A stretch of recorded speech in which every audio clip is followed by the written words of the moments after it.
ورحمۃ اللہ وبرکاتہ۔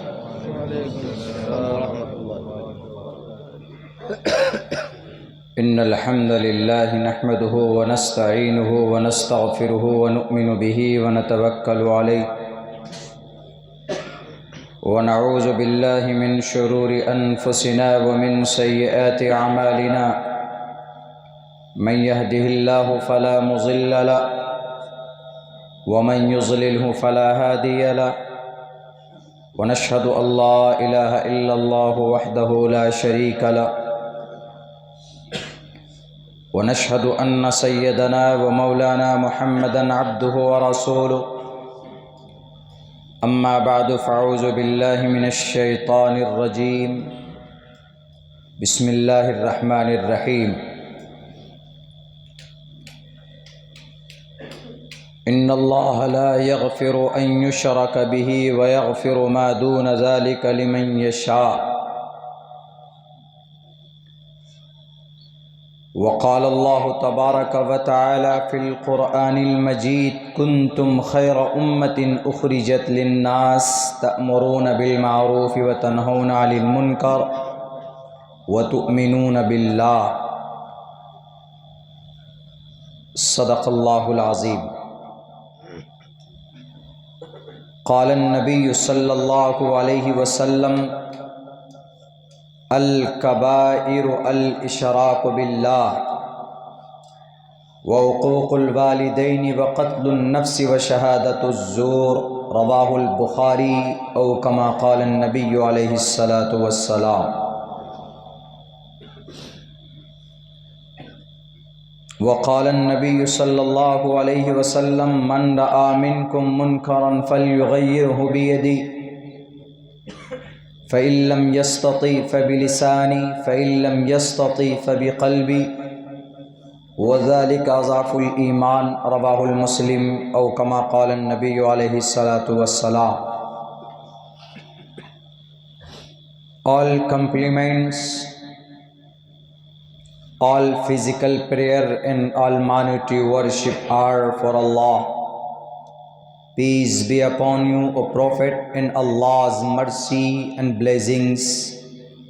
Peace be upon us and righteous slaves of Allah subhanahu wa ta'ala. I bear witness that no one is worthy except of Allah subhanahu wa ta'ala. In the name of Allah, the most gracious, the most merciful, my Lord, expand me my breast is my task for me. Remove the impediment from my speech so they may understand what I say. Andhan tamaha priyoshanti sambhoti mupasti tatubhuya ivyuti tamoyus sambhuti amrataha. حضرات محترم،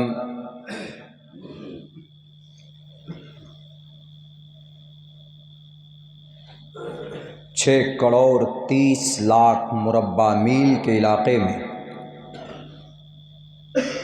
اللہ تبارک و تعالیٰ نے زمین کو بسایا ہے۔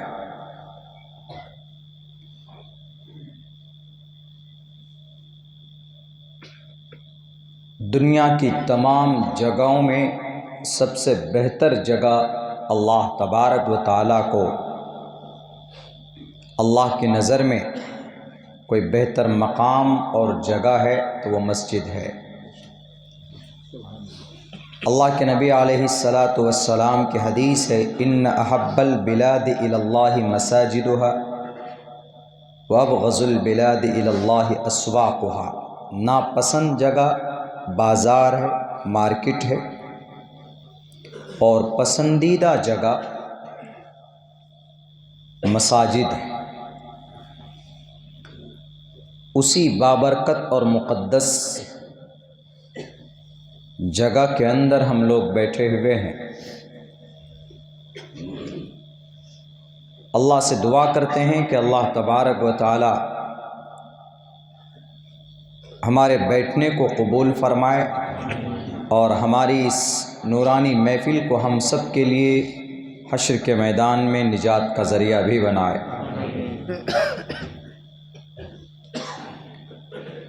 بہت ہی حساس موضوع پر بات کرنا چاہتا ہوں۔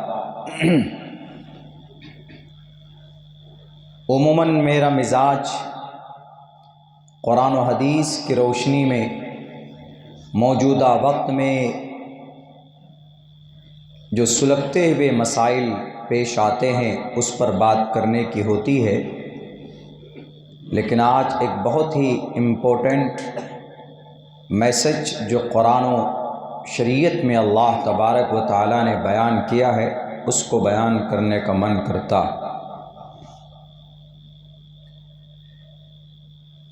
اسی تعلق سے میں نے قرآن کریم کی ایک چھوٹی سی آیت کا سمجھ ایک ٹکڑا میں نے پیش کیا ہے۔ اللہ تبارک و تعالیٰ ارشاد فرماتے، ان اللہ لا یغفر ان یشرک بہ ویغفر ما دون ذلک لمن یشاء۔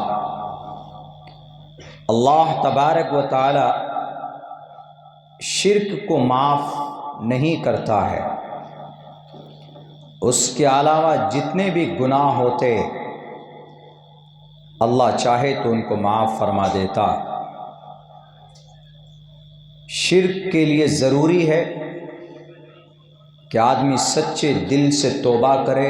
اگر کوئی اس بڑے گناہ کا مرتکب ہو رہا ہے تو اس کے لیے ضروری ہے کہ وہ آدمی اس سے توبہ استغفار کرے، اللہ کے سامنے روئے گڑ گڑائے، تو ممکن ہے کہ اللہ تبارک و تعالیٰ اس کو معاف فرما دے گا۔ یہ اتنا بڑا گناہ ہے، یہ اتنا بڑا جرم ہے کہ قرآن میں کہا گیا ان الشرک لظلم عظیم۔ یہ بہت بڑا جرم ہے، یہ بہت بڑا کرائم ہے اللہ کے نظر میں۔ انسان نماز چھوڑ دے، روزہ چھوڑ دے، زکوٰۃ نہ دے، اللہ تبارک و تعالیٰ چاہے گا، ان کی مشیت ہوگی تو معاف کر سکتا ہے، مگر شرک کے لیے کنڈیشن ہے، ایسا نہیں ہے۔ جب بندہ شرک کرتا ہے تو عرش اعظم تک پوری دنیا ہلتی، اللہ کا عرش ہلتا ہے۔ یہ ایک کامن چیز ہے۔ ایک بادشاہ ہے، اس بادشاہ کے دربار میں اگر اس کا کوئی وزیر یا اس کا کوئی غلام اس کے ٹکڑوں پر پلتا ہے، بادشاہ کے ٹکڑوں پر، اور اگر وہ کسی دوسرے ادیوگ پتی کی تعریف کرے یا اس کی فرما برداری کرے، کھاتا یہاں ہے فرما برداری کسی اور کی کرے، تو دنیا کا کوئی بھی بادشاہ اس کو قبول نہیں کر سکتا، فوراً کان پکڑ کر باہر کر دے گا۔ مگر قربان جائیے اللہ تبارک و تعالیٰ کی ان کے رحم و کرم پر کہ دنیا کے اندر کئی کروڑ انسان ایسے ہیں جو اللہ کے ساتھ شرک کرتے ہیں، اس کے باوجود اللہ تبارک و تعالیٰ ان کو 2 وقت کی روٹی فراہم کرتا ہے۔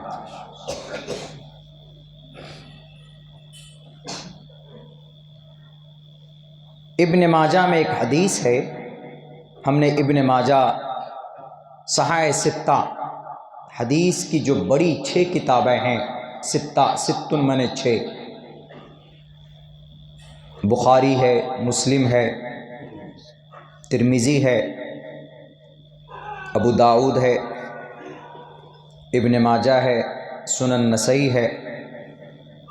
ابن ماجہ مفتی امین صاحب پالن پوری، ان سے میں نے کتاب پڑھی، مفتی سعید احمد صاحب پالن پوری کی چھوٹے بھائی، دارالعلوم دیوبند۔ تو اس میں ایک حدیث ہم نے پڑھی ہے ان سے کہ آدمی بہت عمل کرتا ہے، نماز بھی پڑھتا ہے، روزہ بھی رکھتا ہے، حج بھی کرتا ہے، سارے اچھے کام کرتا ہے اور پابندی سے کرتا ہے، استقامت کے ساتھ کرتا ہے، اور کثرت سے کرتا ہے، لیکن اگر عقیدے میں ذرہ برابر بھی کوئی آمیزش ہے، ذرہ برابر شرک پایا جاتا ہے، اللہ کے ساتھ کسی اور کو شریک کیا جاتا ہے کسی بھی معاملے میں،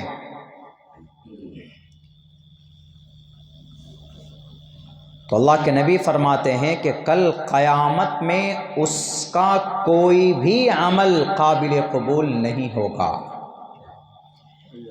کیونکہ عمل کے قابل قبول ہونے کے لیے ایمان شرط ہے۔ آپ مومن نہیں ہیں، ایمان آپ کے پاس نہیں ہے، ایمان کے اندر کمی ہے، ایمان میں کھوٹ ہے،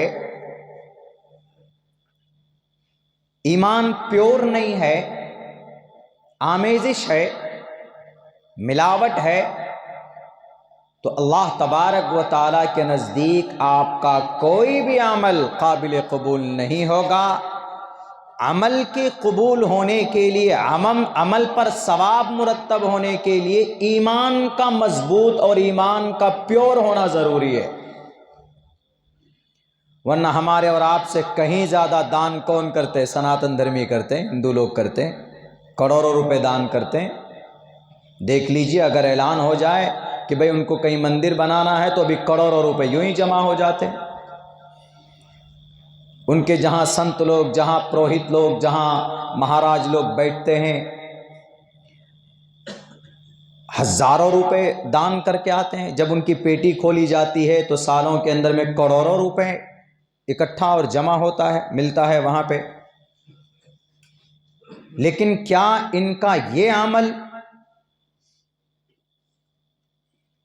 مرنے کے بعد ان کو اس پر ثواب مل سکتا ہے، نیکی مل سکتی ہے؟ تو قرآن و شریعت کی روشنی میں کہا جاتا ہے کہ اس کو مرنے کے بعد اس کا اجر نہیں ملے گا۔ پھر ایک سوال یہ پیدا ہوتا ہے کہ جو اس نے نیک کام کیا ہے، تعاون پیش کی ہے، لوگوں کی بھلائی کے لیے لوگ پیسے خرچ کرتے ہیں، لیکن ایمان نہیں ہے، مومن نہیں ہے،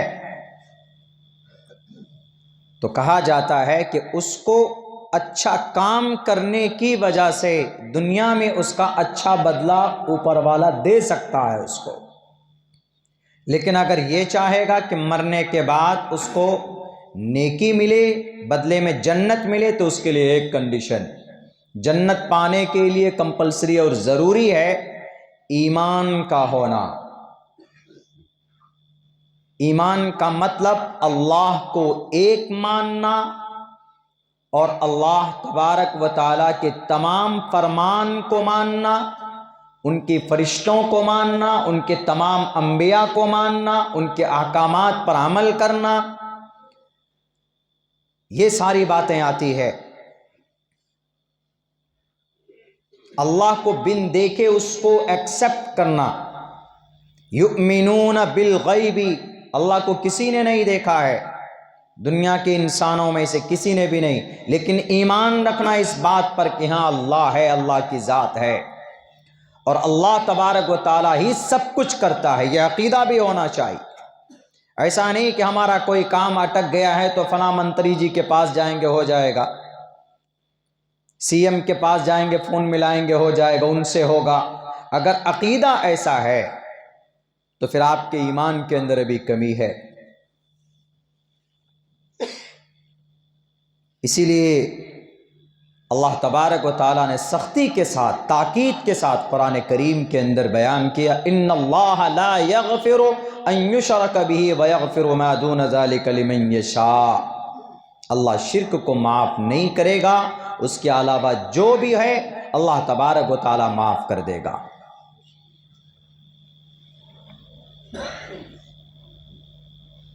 اس کے ساتھ ساتھ میں نے یجروید کا 2 لائن کا ایک شلوک پڑھا، اندھن تمہ، بہت پرانا منتر ہے، شلوک ہے، پڑھ سکتے ہیں، عبادت کے لیے نہیں پڑھ رہا، جانکاری کے لیے پڑھ رہا ہوں، تو مسجد میں بھی پڑھ سکتے ہیں، جانکاری کے لیے، عبادت کے لیے نہیں۔ محترم مفتیان کرام بھی بیٹھے ہوئے ہیں، مسئلہ پوچھ سکتے ہیں۔ اندھن تمہ پریو شنتی اسمبھوتی مپاستی تتو بھوی ایویوتی تمویو سمبھوتی آمرتہ، یجروید۔ پروشنتی پراوشنتی اندھن تمہ، جہنم میں ہے وہ شخص، نرک میں ہے وہ انسان. اندھن تمہ پریوشنتی اسمبھو، جو اسمبھو چیز کو اپنا خدا مان کر اس کی عبادت کرتے. اسمبھو چیز کیا ہے؟ اسمبھو چیز ہوا، آگ، پانی، مٹی، یہ اسمبھو ہے. ان پر کوئی قبضہ نہیں کر سکتا، نہ پانی پر، نہ مٹی میں پر، نہ آگ پر، نہ ہوا پر، کسی کا قبضہ نہیں. لیکن اگر کوئی ان چیزوں کی عبادت تو نہیں کر رہا ہے، البتہ ان چیزوں سے ملا کر بنی ہوئی کسی چیز کی عبادت کر رہا ہے. مثال کے طور پر مٹی اور پانی سے کیا تیار کرتے ہیں؟ مٹی اور پانی سے جسم بنایا جاتا ہے، یعنی ایک پتلا بنایا جا سکتا ہے، ایک مورتی بنائی جا سکتی. اندھن تمہ پریوشنتی اسمبھوتی مپاستی تتوبھوی ایویوتی اسمبھوتی آمرتہ. اسمبھو تو نہیں ہے کوئی، لیکن سمبھو، اس نے اگر مورتی بنا دی، ایک پتلا بنا دیا، وہ سمبھو ہے، اس پر ہم قبضہ کر سکتے ہیں، ہاتھ سے پکڑ سکتے ہیں، چھو سکتے ہیں. اگر کوئی اب اس کی عبادت کر رہا ہے، یا تو اسمبھو چیز کی عبادت کر رہا ہے، یا وہ نہیں تو کسی سمبھو چیز کی عبادت کر رہا ہے. دونوں صورتوں میں وہ انسان اندھن تمہ اندھکار میں ہے، وہ انسان جہنم میں ہے. ہم مسلمان کرتے ہیں، سننے میں آتا ہے، کئی جگہ ہم نے دیکھا بھی ہے کہ آگ کو بھی کچھ لوگ پوجتے ہیں، مجوسی لوگ آگ کو بھی خدا مانتے ہیں. آندھرا پردیش کا ایک بہت خوبصورت شہر وشاکھا پٹنم ہے، اصل میں وہ اسحاق پٹنم ہے، لیکن اس کو بدل کر وشاکھا پٹنم رکھ دیا. میں گیا تھا ابھی 2-2.5 مہینہ پہلے پروگرام میں، تو اس کی ہسٹری وہاں کے ایک بڑے پرانے آدمی تھے، وہ بتا رہے تھے. تو میں صبح جب ایئرپورٹ آیا، جانا تھا مجھے حیدرآباد کے لیے، تو وہاں ایک بوڑھے آدمی کو دیکھا، سورج نکلا ہوا ہے اور سامنے ایسے رہ کے وہ اس کے طرف نمن کر رہا ہے، اس کے سامنے سر جھکا رہا ہے، ہاتھ ایسے ایسے کرتا ہے، انگلیاں وغیرہ. تو اس کے بعد تب مجھے سمجھ میں آیا کہ وہ سوریہ نمسکار اسی کو بولتے ہیں، وہ بھی شرک ہے. سورج، چاند، پیڑ پودا، لکڑی، کنکر، مٹی، پتھر، ہر چیز اللہ تبارک و تعالیٰ کی مخلوق ہے، اور اللہ کی مخلوق کی عبادت نہیں کی جا سکتی. سورج کو اللہ آرڈر کرتا ہے، تب وہ سورج نکلتا ہے، غروب ہوتا ہے تو اللہ کے سامنے حاضری پیش کرتا ہے، اجازت طلب کرتا ہے اگلے دن نکلنے کے لیے. اللہ کی مخلوق کی عبادت نہیں کی جا سکتی ہے.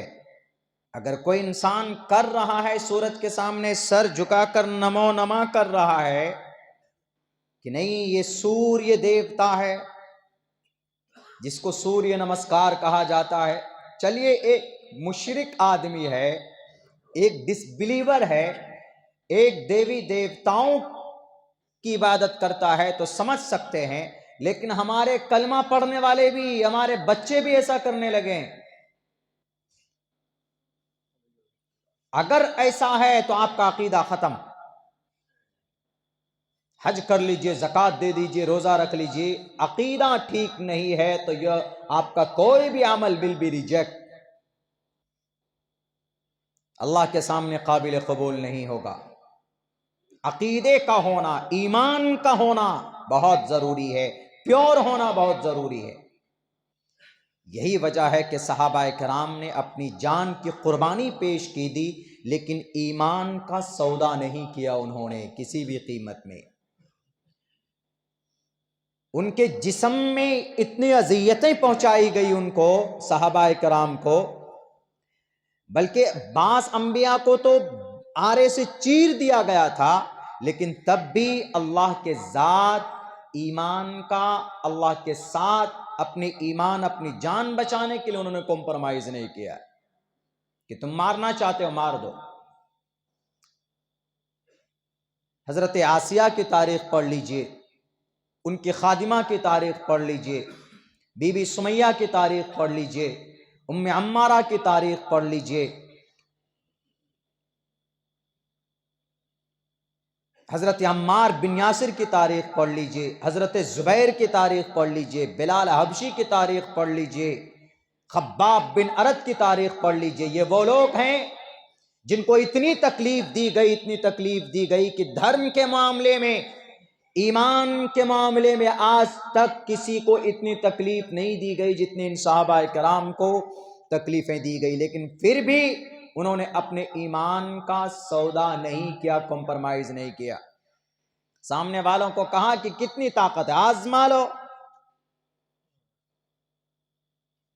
چلے گئے دنیا سے، شہید ہو گئے، لیکن دنیا کو دکھا کر کے گئے کہ جان کی قیمت، ایمان کی قیمت کے سامنے میں کچھ نہیں ہے۔ اور اس ایمان کی قیمت کیا ہے؟ جب تک ایک ایمان والا اس زمین پر 6 کروڑ 30 لاکھ مربع میل کے علاقے میں کہیں پر بھی اگر ایک ایمان والا پایا جائے گا تو اللہ تبارک و تعالیٰ اس دنیا کے نظام کو چلاتا رہے گا اس کے بدلے میں۔ یہ ہے ایمان کی قیمت۔ اور ایمان اتنی قیمتی کیوں ہے؟ اللہ کے خزانے میں ایمان سے بڑی قیمتی خزانہ کوئی ہے ہی نہیں۔ اللہ کا خزانہ ہے، اللہ تبارک و تعالیٰ کے دولت خانے میں اس سے بڑی انمول دولت کچھ بھی نہیں ہے۔ ایمان سے بڑی دولت کچھ بھی نہیں ہے، نہ روزہ، نہ نماز، نہ زکوٰۃ، نہ حج، کچھ بھی نہیں۔ ایمان اتنی پیاری چیز ہے، لیکن آج ہم مسلمان اپنی جہالت کی وجہ سے، اپنی ناخواندگی کی وجہ سے کبھی کبھی اس ایمان کو کے ساتھ شرک کر بیٹھتے ہیں۔ عقیدت میں شرک کر بیٹھتے ہیں۔ نئے قرآن پڑھیے، لقمان علیہ السلام نے اپنے بیٹے کو کہا تھا کہ بیٹے اللہ کے ساتھ کسی اور کو شریک مت کرنا، کیونکہ ان الشرک لظلم عظیم، یہ بہت بڑا پاپ ہے۔ جب کوئی بندہ شرک کرتا ہے تو اللہ کا عرش ہلنے لگتا ہے، اس وقت اللہ بہت ناراض ہوتے جب کوئی بندہ شرک کرتا ہے اس روئے زمین پر۔ اسی وجہ سے اللہ تبارک و تعالی نے آخری نبی محمد الرسول اللہ صلی اللہ علیہ وسلم کو جب بھیجا تو سب سے پہلے عقیدے کے اوپر آپ علیہ السلام نے محنت کی۔ عبادت بعد میں، روزہ 1.5 ہجری میں فرض ہوتا ہے، اور نماز بھی کئی مہینے کے بعد، اور دوسرے عبادات بعد میں۔ پہلے عقیدہ، پہلے ایمان۔ اس سے اس بات کا اندازہ لگایا جا سکتا ہے کہ اگر ایمان آپ کے پاس ہے، ایمان مضبوط ہے تو سب کچھ آپ کے پاس ہے۔ اگر آپ کے پاس ایمان ہی نہیں ہے تو لمبی ٹوپی، لمبی داڑھی اور لمبا کرتا پیجامہ پہننے کا کوئی فائدہ نہیں، دکھلاوا کرنے سے کوئی فائدہ نہیں ہے۔ اللہ کے نبی علیہ الصلاۃ والسلام کو سب سے پہلے نمبر پر اللہ کا ایڈریس دیا گیا۔ اس کے بعد اللہ کے نبی علیہ السلام جب نکلے پیغام کو لے کر تو سب کو یہی کہتے تھے، یہ نہیں کہتے تھے اقیم الصلاۃ، نماز پڑھ لو، نہیں۔ پیغام اللہ کے نبی علیہ السلام کا کیا ہوتا تھا؟ یا ایھا الناس قولوا لا الہ الا اللہ، یا ایھا الناس، مسلمان نہیں، یا ایھا الناس، اے اللہ کے بندو، اے انسانوں، قولوا لا الہ الا اللہ، اللہ کے سوا کوئی معبود نہیں ہے تمہارا۔ یہ عقیدہ جمالو دل کے اندر، کامیابی تمہاری قدم چومے گی، تفلحو، تم کامیاب۔ مکمل طور پر 13 سال تک نبی ظلم برداشت کرتے رہے، درد سہتے رہے، لیکن آپ علیہ الصلاۃ والسلام اس دعوت کو لے کر پھرتے رہے، ہر جگہ پر جاتے رہے۔ آج ہم لوگ تھوڑی سی تکلیف برداشت نہیں کر پاتے، دین کے نام پر، اسلام کے نام پر، شریعت کے نام پر تھوڑی سی دقت ہو تو اوب جاتے ہیں، حالانکہ اللہ کے نبی علیہ الصلاۃ والسلام کو اتنی تکلیف دی گئی کہ ان کا 1000واں حصہ بھی ہمیں نہیں دیا جاتا ہے، پریشان ہو جاتے ہیں، تھوڑی سی تکلیف پہنچتی ہے تو آپ کو پتہ ہے البدایہ والنہایہ پڑھیے، تاریخ کی کتاب ہے، طبرانی پڑھیے، مولانا شبلی نعمانی رحمۃ اللہ علیہ لکھتے ہیں آپ علیہ السلام جب مکہ میں پریشان ہو گئے، جب وہاں کے سردار اور وہاں کے قبیلے کے بڑے بڑے لوگ آپ کو بہت پریشان کرتے تھے، تو آپ علیہ السلام نے سوچا کہ ارے یہ نہیں سمجھ پا رہے ہیں، چلو تھوڑا قریب کے گاؤں میں چلتے ہیں۔ تو قریب آپ طائف میں گئے، طائف کا واقعہ تو پڑھا ہوگا کہ پتھر مار کر نبی کو زخمی کیا گیا، لیکن مولانا شبلی نعمانی نے البدایہ والنہایہ میں لکھتے ہیں کہ کیسے کیسے حالات پیش آئے اس وقت میں۔ 10 سردار پائے جاتے تھے طائف میں، 10 بڑے سردار، آپ ہر کسی کے پاس گئے، ایک دن ایک سردار کے پاس جاتے اور جا کر کہتے کہ سردار صاحب میں آپ کے پاس آیا ہوں، میں آپ سے کوئی اجرت طلب نہیں کر رہا ہوں، میں آپ سے صرف یہ کہنے آیا ہوں قولوا لا الہ الا اللہ تفلحوا، اللہ کو صرف ایک مان لیجئے، کامیابی آپ کے قدم چومے گی، اور میں آپ سے کوئی چندہ مانگنے نہیں آیا ہوں، آپ سے کوئی اجرت طلب کرنے نہیں آیا ہوں، آپ سے میرے کوئی اغراض و مقاصد نہیں ہے، اسی لیے صرف یہ پیغام لے کر آیا ہوں، اس کو قبول کر لیجئے، اس میں آپ کا بھلا ہوگا، اس میں آپ مرنے کے بعد اللہ تبارک و تعالیٰ کی جنت میں ہوں گے، اللہ کے پیارے بن جائیں گے۔ سردار کو چاہیے کہ نبی کا احترام کرتے، تواضع اور خاطر کیا جاتا آپ علیہ الصلوۃ والسلام کا نہیں، فوراً دھتکار دیے جاتے کہ نکل جاؤ وقت سے پہلے، نہیں تو بہت برا حشر ہوگا۔ نبی دوسرے سردار کے پاس پہنچتے، وہاں سے بھی نا امیدی ہوتی، تیسرے کے پاس پہنچتے، چوتھے کے پاس پہنچتے، مستقل 8-10 دن تک نبی پاک علیہ الصلوۃ والسلام اس میسج کو، اس عقیدے کو اور شرک جیسی مہلک بیماری سے قوم کو بچانے کے لیے آپ جب طائف میں گئے تو لوگوں نے انکار کر دیا، انکار کرنے پر بس نہیں کیا بلکہ ان 10 سردار نے مل کر کہا کہ یہ مکہ سے آیا ہے اور یہ عبد المطلب کا پوتا ہے اور یہ عبداللہ کا نواسا ہے اور یہ خواجہ ابو طالب کا بھتیجا ہے، اسی لیے ایک کام کرو، نئے دین کو لے کر آیا ہے، ہمارے پرانے دیوی دیوتاؤں کو غلط کہتا ہے، ان کو سبق سکھاؤ۔ کچھ شرابی لڑکے ہوا کرتے تھے اس زمانے میں، ہر زمانے میں ہر جگہ پایا جاتا ہے، جیسے آج بڑے بڑے کوئی کچھ نیتاؤں کے پاس کچھ گنڈے ہوتے ہیں ڈرانے اور دھمکانے کے لیے، شرابی کبابی، شراب پر اپنا وہ کسی بھی حد تک جا سکتے ہیں، ویسے اس زمانے میں ان سرداروں کے پاس کچھ گنڈے ہوا کرتے تھے، شرابی لڑکے ہوتے تھے، عیاش ہوتے تھے، چند سکوں پہ وہ کسی کے اوپر بھی ہاتھ اٹھاتے، کسی کو بھی پریشان کرتے تھے۔ انہوں نے کہا کہ یہ دیکھو یہ شخص ہے محمد ابن عبداللہ، مکہ سے آیا ہے، ان کے ساتھ ان کا غلام ہے، جاؤ ان کے اوپر پتھراؤ کرو، ان کا سر پھوڑ دو اور ان کو جتنی اذیت ہو سکے دل کھول کر دو، ہم طائف کے تمام قبیلے کے سردار ہم تم کو آرڈر دیتے۔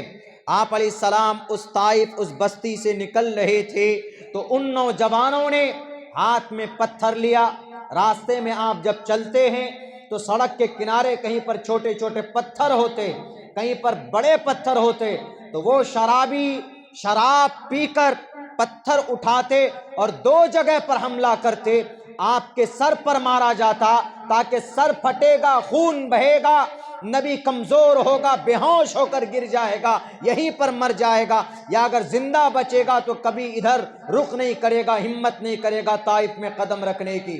اور دوسرے نمبر پر پتھر مارتے ٹانگ میں، آپ کی اس ہڈی پر نیچے ٹخنے میں آپ کو مارا جاتا تاکہ درد ہو تو دوڑ نہ پائے، چل نہ پائے محمد، آپ کا سر پھٹا اور خون نکلتا تھا، جوتیاں بھر جاتی تھی۔ نبی پاک علیہ السلام جب پریشان ہو گئے، جب آپ کا سر چکرانے لگا تو آپ کے ساتھ جو آپ کا خادم تھا، انہوں نے ہاتھ پکڑ کر کہا کہ آپ بیٹھ جائیے اللہ کے نبی ایک درخت کے نیچے بیٹھ جائیے۔ اللہ کے نبی بیٹھے، پانی پیا کہ تھوڑی سانس لیں۔ وہ نالائق، وہ شرابی، وہ فاسق، وہ فجار، وہ گرو گھنٹال، وہ ظالم، وہ پھر ہٹتے نہیں تھے کہ اچھا نبی بیٹھ گیا، یہ محمد بیٹھ گیا، سانس لے رہا، لینے دو۔ وہ پھر وہیں پر کھڑے ہو کر انتظار کرتے۔ آپ علیہ السلام آدھے پون گھنٹے کے بعد جب آپ کی ہمت بنتی تو اس کے بعد آپ کا خادم اس طریقے سے دونوں ہاتھ سے بازوؤں کو پکڑ کر اٹھاتے اللہ کے نبی کو۔ اللہ کے نبی اٹھتے، پھر کچھ دور چلتے، پھر پتھر کی بارش کرتے۔ کئی دفعہ کیا گیا، ایک مرتبہ نہیں، کئی مرتبہ آپ کے ساتھ یہ حادثہ پیش آیا اور اس طرح کی حرکتیں کی گئی۔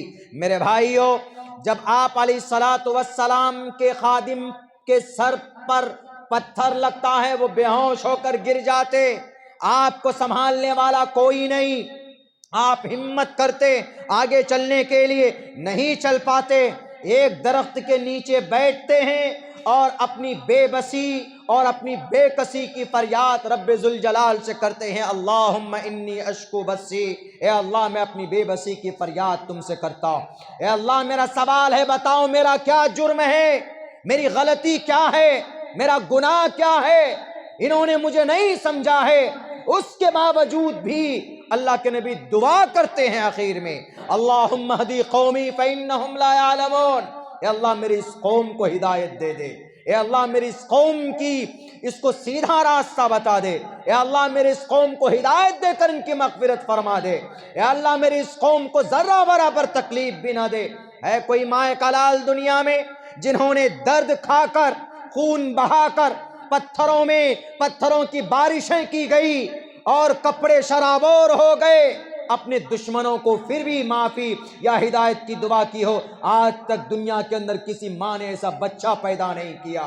اگر ایسی کوئی ذات ہے تو ذات کا نام محمد الرسول اللہ صلی اللہ علیہ وسلم ہے۔ میرے بھائیو، یہی نہیں، آپ بے بس اس وقت ضرور تھے، لیکن فوراً اللہ تبارک و تعالیٰ کی صفت قہاریت جوش میں آتی۔ اللہ تبارک و تعالیٰ حضرت جبرائیل سے کہتے، اے جبرائیل، تم کو طاقتور کس لیے بنایا ہے؟ تم کو طاقت کس لیے میں نے دی ہے کہ میرا محبوب کا خون بہے اور تو یہاں پر بیٹھ کر رہے؟ جاؤ طائف والوں کو دونوں پہاڑوں کے بیچ میں آٹے کے طرح پیس دو، میرے نبی سے پوچھ لینا، میرے محبوب سے پوچھ لینا۔ حضرت جبرائیل امین فوراً تشریف لاتے ہیں اور اللہ کے نبی سے فرماتے ہیں کہ اللہ کے نبی، آپ کا اشارہ ہو جائے، آپ صرف اشارہ کر دیجئے، آپ زبان سے بھی مت بولیے، آپ اشارہ کر دیجئے، ان طائف والوں کو ایسے پیس دیا جائے جیسے کہ چکی کے اندر اناج کو رکھ کر آٹا بنایا جاتا ہے، ایک بھی نہ بچنے پائے، اور میری طاقت سے کوئی نہیں بچ سکتا۔ میں وہ ہوں جس کی طاقت اللہ قرآن میں جس کی طاقت کی قسم اللہ قرآن میں کھاتا ہے، ذی قوت عند ذی العرش مکین۔ اتنی طاقت اللہ تبارک و تعالیٰ نے کسی کو نہیں دی جتنی طاقت جبرائیل امین کو دی ہے اللہ تبارک و تعالیٰ نے۔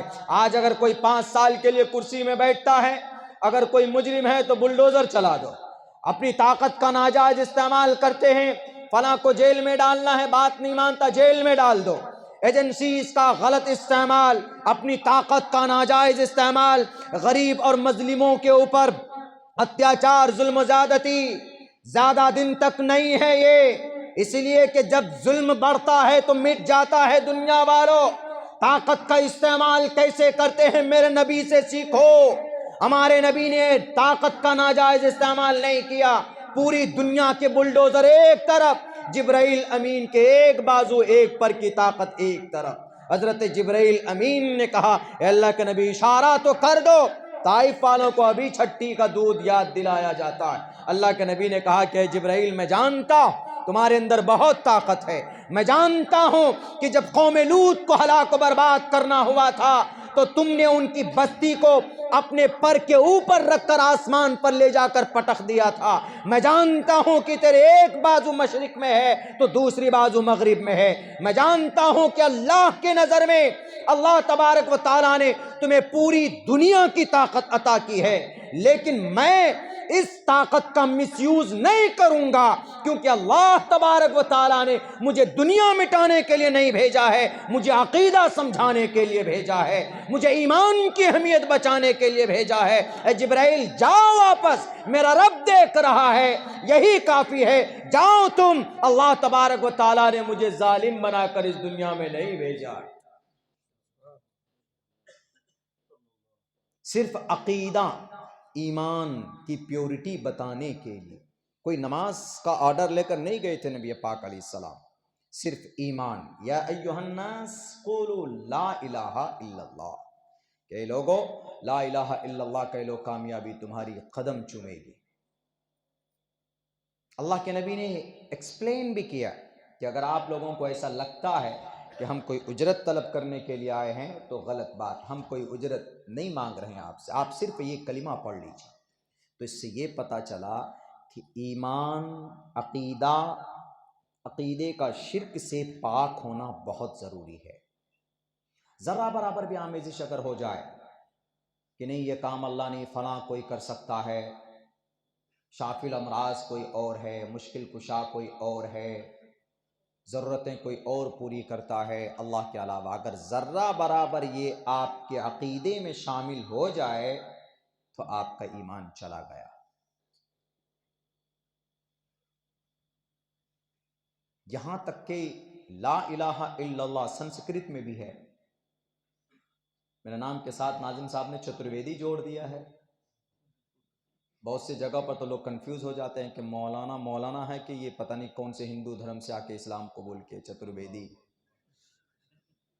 بہت سی جگہ تو کنفیوز ہو جاتے ہیں کہ مولانا مسلم، پوچھتے بھی ہیں کہ مولانا کب آپ مسلمان بنے؟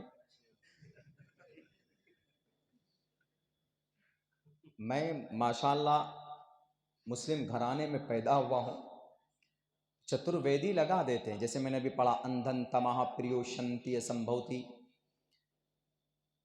ہندوستان میں رہتے ہیں تو ہندوستان کے اندر ایک کتاب، میں نے پڑھائی کے زمانے میں ایک کتاب پڑھی تھی کہ ہمارے سناتن دھرمی بھائی حضرت نوح علیہ السلام کی بھٹکی ہوئی قوم ہے۔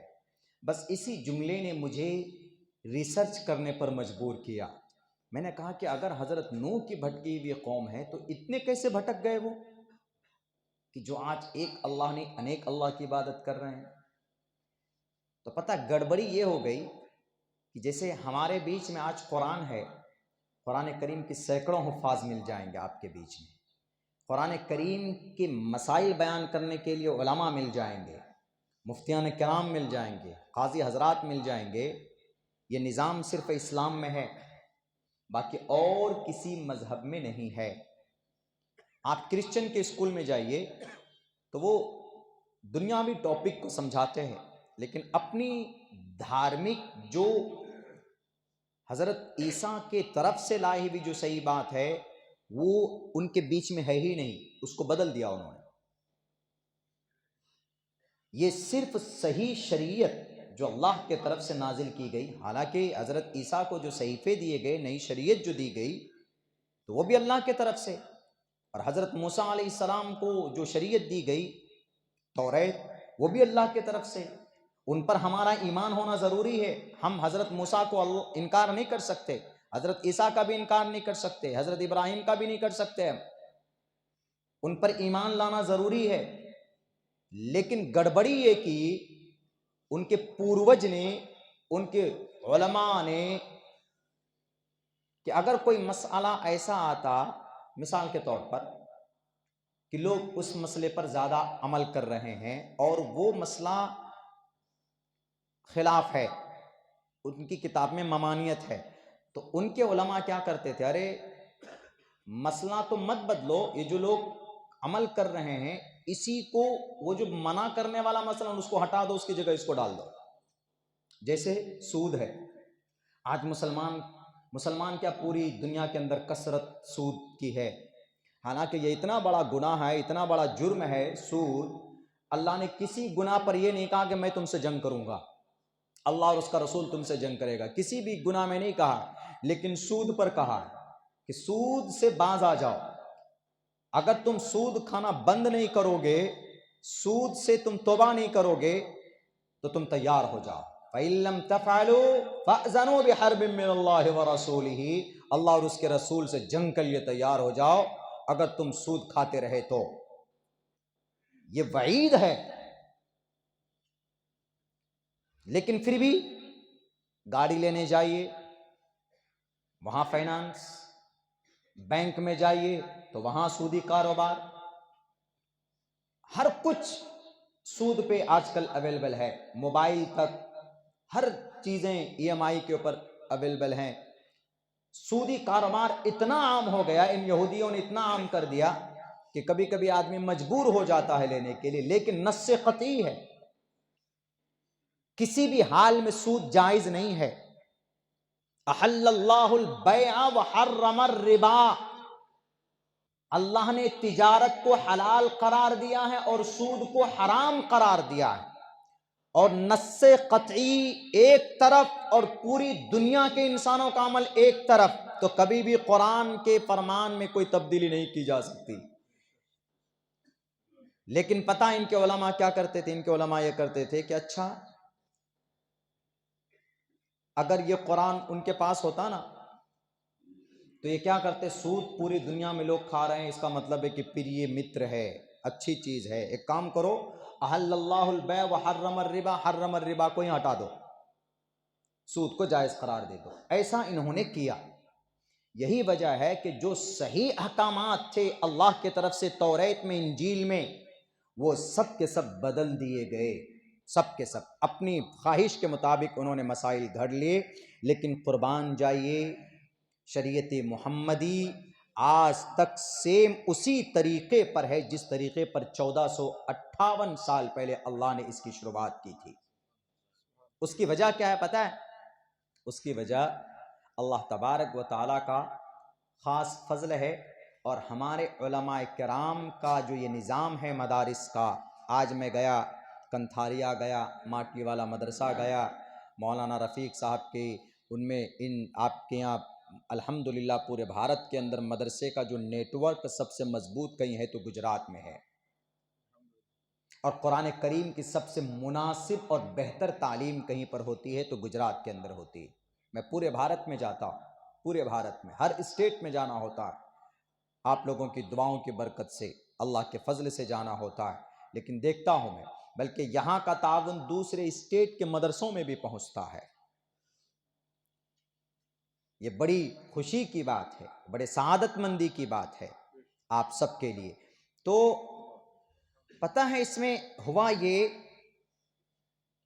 جتنی بھی شریعت اللہ نے نازل کی، نوح علیہ السلام کی شریعت ہو، داؤد کی ہو، سلیمان کی ہو، موسیٰ کی ہو، عیسیٰ کی ہو، یوسف کی ہو، ادریس کی ہو، شیس کی ہو، 1,24,000 نبی اور 350 حضرات رسول آئے اس دنیا میں. اللہ تبارک و تعالی نے کسی بھی نبی کو یہ نہیں کہا. جب حضرت انجیل جب نازل فرما رہے تو عیسیٰ علیہ السلام سے اللہ نے کہا کہ عیسیٰ یہ انجیل ہے، لو یہ پیغام عوام کو دینا، لو پڑھنا سنانا حفاظت کرتے رہنا. جب توریت کی باری آئی تو حضرت موسیٰ سے کہا گیا کہ یہ توریت ہے، یہ احکامات ہے، لو قوم کو سنانا، اس کی حفاظت بھی کرتے رہنا. دنیا کے اندر جتنی بھی شریعتیں آئی ہے، انبیاء کرام کو، حضرات رسول کو جو جو صحیفے دیے گئے، ان تمام کی ذمہ داری ان نبیوں کے ساتھ، ان کی کتاب کے ساتھ. لیکن جب قرآن کی باری آئی، جب محمد الرسول اللہ کو شریعت دینے کی باری آئی، تو اس وقت اللہ تبارک و تعالیٰ نے ساتھ میں یہ بھی کہا.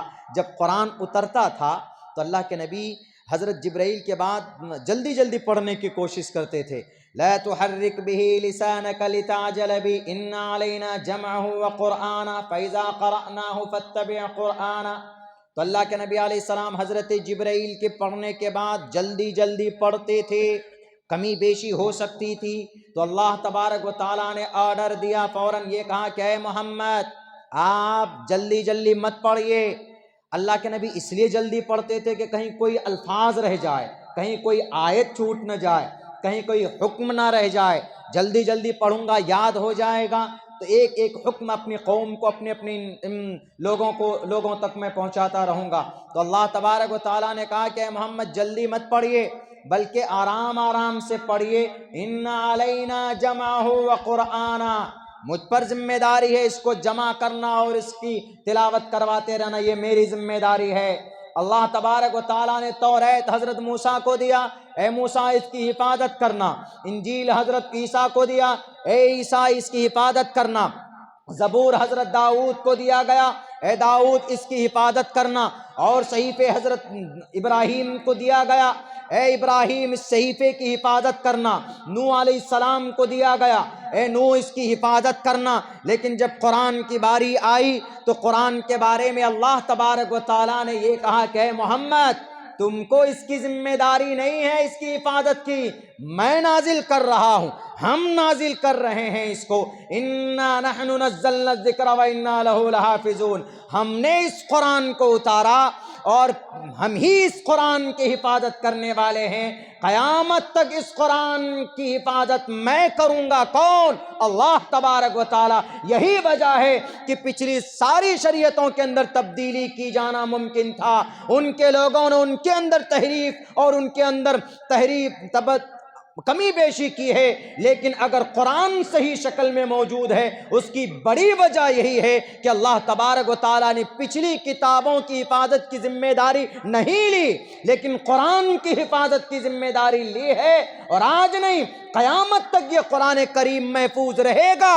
اگر کوئی آ جائے اقتدار پر، اگر وہ بل پاس کر دے قرآن کے خلاف، شریعت کے خلاف، یہ مٹ جائیں گے، ان کی کرسیاں مٹ جائیں گی، ان کی طاقتیں ختم ہو جائیں گی، لیکن اللہ کا قرآن 1458 سال سے ہے اور to the day of judgement اور قیامت تک باقی رہے گا، اس لیے کہ یہ قرآن اللہ کا کلام ہے اور اللہ خود اس کی حفاظت کر رہا ہے۔ یہی وجہ ہے کہ آج تک قرآن میں کوئی تبدیلی نہیں کی جا سکی۔ اب اس قرآن کی حفاظت اللہ کرتا کیسے ہے؟ قرآن کریم کی حفاظت اللہ تبارک و تعالیٰ چاہتا تو پیڑ پودوں سے کروا سکتا ہے، اللہ قادر ہے، لیکن اللہ نے ایک نظام بنایا، اللہ نے ایک سسٹم بنایا۔ نبی نہیں رہے، صحابہ نہیں رہے، لیکن ایک صحابی نے پوچھا اللہ کے نبی علیہ السلام سے، غالباً حضرت انس رضی اللہ تعالیٰ عنہ نے، کہ اللہ کے نبی آپ جو یہ کام کر رہے ہیں، دعوت ہے، تبلیغ ہے، احکامات ہے، قرآن کریم کی تلاوت ہے، تزکیہ نفس ہے، وَيُزَكِّيهِمْ وَيُعَلِّمُهُمُ الْكِتَابَ وَالْحِكْمَةَ، حکمت کی باتیں ہیں، بہت ساری باتیں ہیں، تو کون کرے گا آپ کے بعد؟ تو اللہ کے نبی علیہ السلام نے کہا کہ گھبرانے کی بات نہیں ہے، میرے بعد میرے وارث آئیں گے، اور آپ کے بعد اس زمین پر سب سے بڑا مقام انبیاء اور صحابہ کے بعد کن کا ہے؟ محترم علماء کرام کا مقام و مرتبہ۔ اور ہمارے علماء جہاں تک ہو سکتا ہے اللہ کے حکم سے یہ اس کی حفاظت کرتے ہیں، قرآن و شریعت کی، اور کسی کتاب کی حفاظت نہیں ہوئی چونکہ اللہ نے سپرد کر دیا، یہ لو کتاب حفاظت کرو، لیکن قرآن گڑبڑ نہیں ہو سکتا۔ دنیا کے کسی بھی کونے کا قرآن اٹھا کر دیکھ لیجیے، آپ کو سیب ملے گا۔ میں نے کل کے جلسے میں کہا تھا کہ سری لنکا میں چلے جائیے، ہندوستان میں چلے آئیے، ہندوستان میں خدا اور سری لنکا میں خدا اور، بدل جاتا ہے۔ ہمارے سناتن دھرمی بھائیوں کا خدا بھارت کے اندر میں کون؟ رام چندر جی، مریادہ پرشوتم، ان کو بھگوان مانتے ہیں، خدا مانتے ہیں، حالانکہ وہ بھگوان خدا نہیں بلکہ مریادہ پرشوتم مہان انسان تھے وہ۔ لیکن یہی سری لنکا چلے جائیے، قریب میں پڑوس میں ہے، وہاں پر خدا رام کو نہیں مانتے بلکہ وہاں راون کو خدا مانتے ہیں۔ اور الحمدللہ ہمارا قرآن ایسا ہے کہ دنیا میں کسی بھی ملک میں چلے جائیے، کسی بھی ٹیلے پر چلے جائیے، کسی بھی آپ کہیں پر بھی چلے جائیے، آپ کو قرآن سیم ایک ہی شکل میں نظر آئے گا۔ جب انگریز آیا اس دیش میں، کوشش کی انگریز نے، کہہ رہی یہ ہے کون یہ ٹوپی داڑھی والے؟ یہ ہر تیسرے دن پوری ٹولی بنا کر آ جاتے ہیں لڑنے کے لیے، پریشان ہو گیا ان سے، یہ کون سے بٹالین کے لوگ ہیں؟ تو انہوں نے سوچا کہ بھئی لڑنے کے لیے تو جلدی فوجی آتے نہیں آگے، جب تک ان کو موٹی رقم نہ دی جائے، سیلری نہ دی جائے، آرمی کو ٹریننگ نہ دی جائے تو آتے نہیں. لیکن یہ ٹوپی ہے، پگڑی ہے، ہاتھ میں تلوار ہے، اور ایسے ماہر ہیں، لڑتے ایسے ہیں کہ ہمارے 10 جوان ان کے ایک جوان بھاری پڑ جاتے ہیں 10 پر. طاقت کہاں سے آ رہی ہے ان کو؟ تو انگریز وہ کبھی کبھی انگریز ظاہری چیز کو دیکھ کر فیصلہ نہیں کرتا، اس پر ریسرچ کرتا، اس پر غور کرتا. آپ کے قرآن پر جتنا ریسرچ انگریز کا ہے نا، اتنا شاید ہم مسلمانوں کا نہیں ہے، ہمارے قرآن پر، ہماری شریعت پر. اس پر میری ایک پوری تقریر ہے. یہی وجہ ہے کہ آج انگریز یہودی کیوں کامیاب ہے، قرآن پر ریسرچ کر کر اس پر عمل کر کے وہ کامیاب، اس کا مس یوز کر رہے ہیں. تو انہوں نے، کسی نے پوچھا، کسی سے سوال کیا، یہ کون لوگ ہیں، پتہ لگاؤ. پتہ لگا، کہا کہ جی یہ مسلمان ہیں. کہا اچھا، ان کو فنڈنگ کہاں سے ہوتی، پیسے کہاں سے آتے ہیں ان کے پاس لڑنے کے لیے، ان کے پاس ہتھیار کہاں سے آتا ہے، ان کے پاس ہمت کہاں سے آتی، طاقت کہاں سے آتی؟ کسی نے کہا کہ جب تک ان کے پاس ان کا قرآن ہے، ان کا ایمان ہے، ان کا مقابلہ کوئی نہیں کر سکتا. انہوں نے کہا اچھا یہ بات ہے، کوئی بات نہیں. دلی کے اندر، آس پاس کے گاؤں کے اندر تقریباً 10,000 مدارس تھے، سب کے اوپر بلڈوزر چلا دیا، سب کو شہید کر دیا.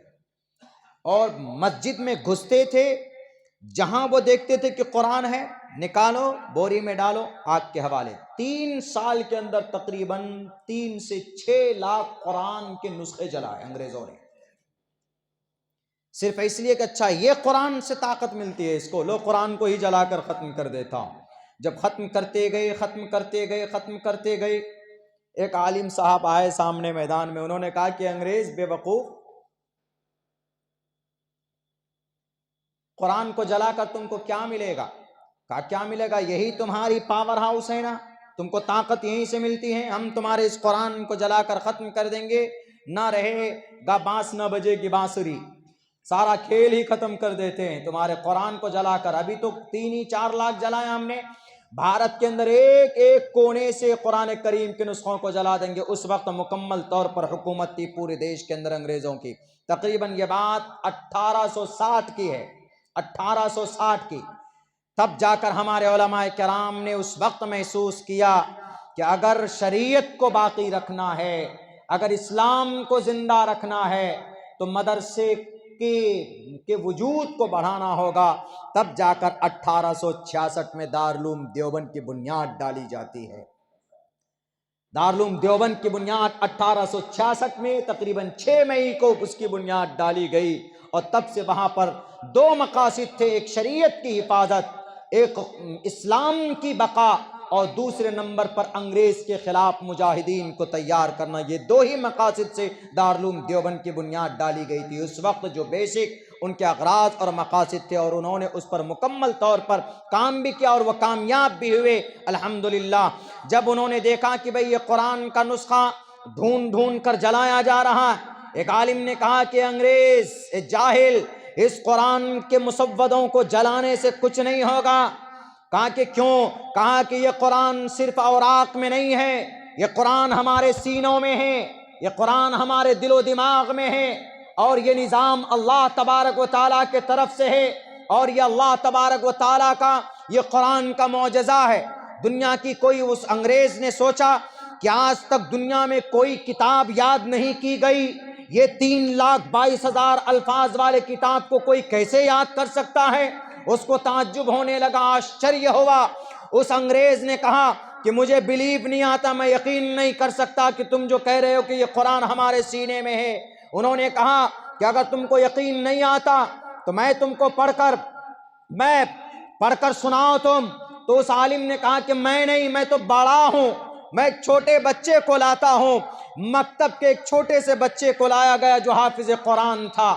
9-10 سال کی عمر رہی ہوگی اس بچے کی. اس بچے کو کہا کہ بیٹے کھڑے ہو کر تم قرآن کریم پڑھو، اور وہ بچہ پڑھنا شروع کرتا ہے. سورہ فاتحہ سے لے کر من الجنۃ والناس تک 9 سے 10 گھنٹے کے اندر پورا قرآن سنا دیتا، بنا دیکھے، دیکھتا نہیں ہے، بنا دیکھے قرآن کریم کو سنا ڈالتا. تب اس انگریز کو تعجب ہوتا ہے، اس انگریز کو احساس ہوتا ہے کہ یہ قرآن، یہ مسودہ، یہ دنیا کے اندر ضرور ہے لیکن اس قرآن کا کنیکشن اللہ تبارک و تعالیٰ سے ہے. وہ انگریز نے بند کر دیا قرآن جلانا. ان کے مصاحبین نے کہا، انگریز کے ماننے والوں نے کہا کہ آپ نے اپنا مشن کیوں روک دیا؟ اس انگریز نے کہا کہ میں قرآن کے نسخوں کو تو جلا سکتا ہوں لیکن سینے میں قرآن کو کیسے جلا سکتا ہوں جو ان بچوں کے سینوں کے اندر محفوظ ہے؟ ہم قرآن کو کبھی ختم نہیں کر سکتے. میرے بھائیوں، یہ چیز ہے اصل میں. تو بات چل رہی تھی کہ وہ بھٹکی ہوئی قوم لا الہ الا اللہ کے اوپر یہاں تک بات آ گئی. لا الہ الا اللہ ایک امپورٹنٹ، اتنا امپورٹنٹ پیغام ہے کہ ہمارے سناتن دھرمی بھائیوں کے ہیں ایک برہما سوتر بولا جاتا. برہما سوتر، برہما مینس الخالق. برہما کے معنی خالق کے آتے ہیں، اور خالق اللہ کے صفاتی نام ہے. میں جب بھی برہما بولتا ہوں، شیو بولتا ہوں، وشنو بولتا ہوں، تو میری نیت کے اندر میں میری جو انٹینشن ہوتی ہے وہ برہما سے مراد وہ برہما جی نہیں ہے جو شکل میں دکھتے ہیں، جو مورتیوں کے اندر میں. میرا مقصد ریئل جو تحقیق ہم نے کی ہے، جو ہمارے پوروج نے کی ہے، ہمارے مفسرین نے کی ہے، محققین نے کی ہے، تو ہم وہ ریئل معنی مراد لیتے ہیں جو اس کے میننگ کے ساتھ اس کے معنی اس کے اندر پائے جاتے ہیں. تو برہما سوتر، سوتر منے کوئی کلمہ، کوئی لائن. برہما سوتر یعنی الخالق کا کی لائن، الخالق کا کوئی کلمہ. یعنی جیسے ہمارے یہاں کلمہ طیب کیا ہے؟ پہلا کلمہ کیا ہے؟ لا الہ الا اللہ، اللہ کے سوا کوئی معبود نہیں، لا الہ الا اللہ محمد رسول اللہ. یہ کلمہ ہے، سوتر ہے وحدانیت پر. ہندو دھرم کے اندر میں اس کلمے کی جگہ پر وہ لوگ برہما سوتر پڑھتے ہیں. اب بہت فیمس ہے، بہت.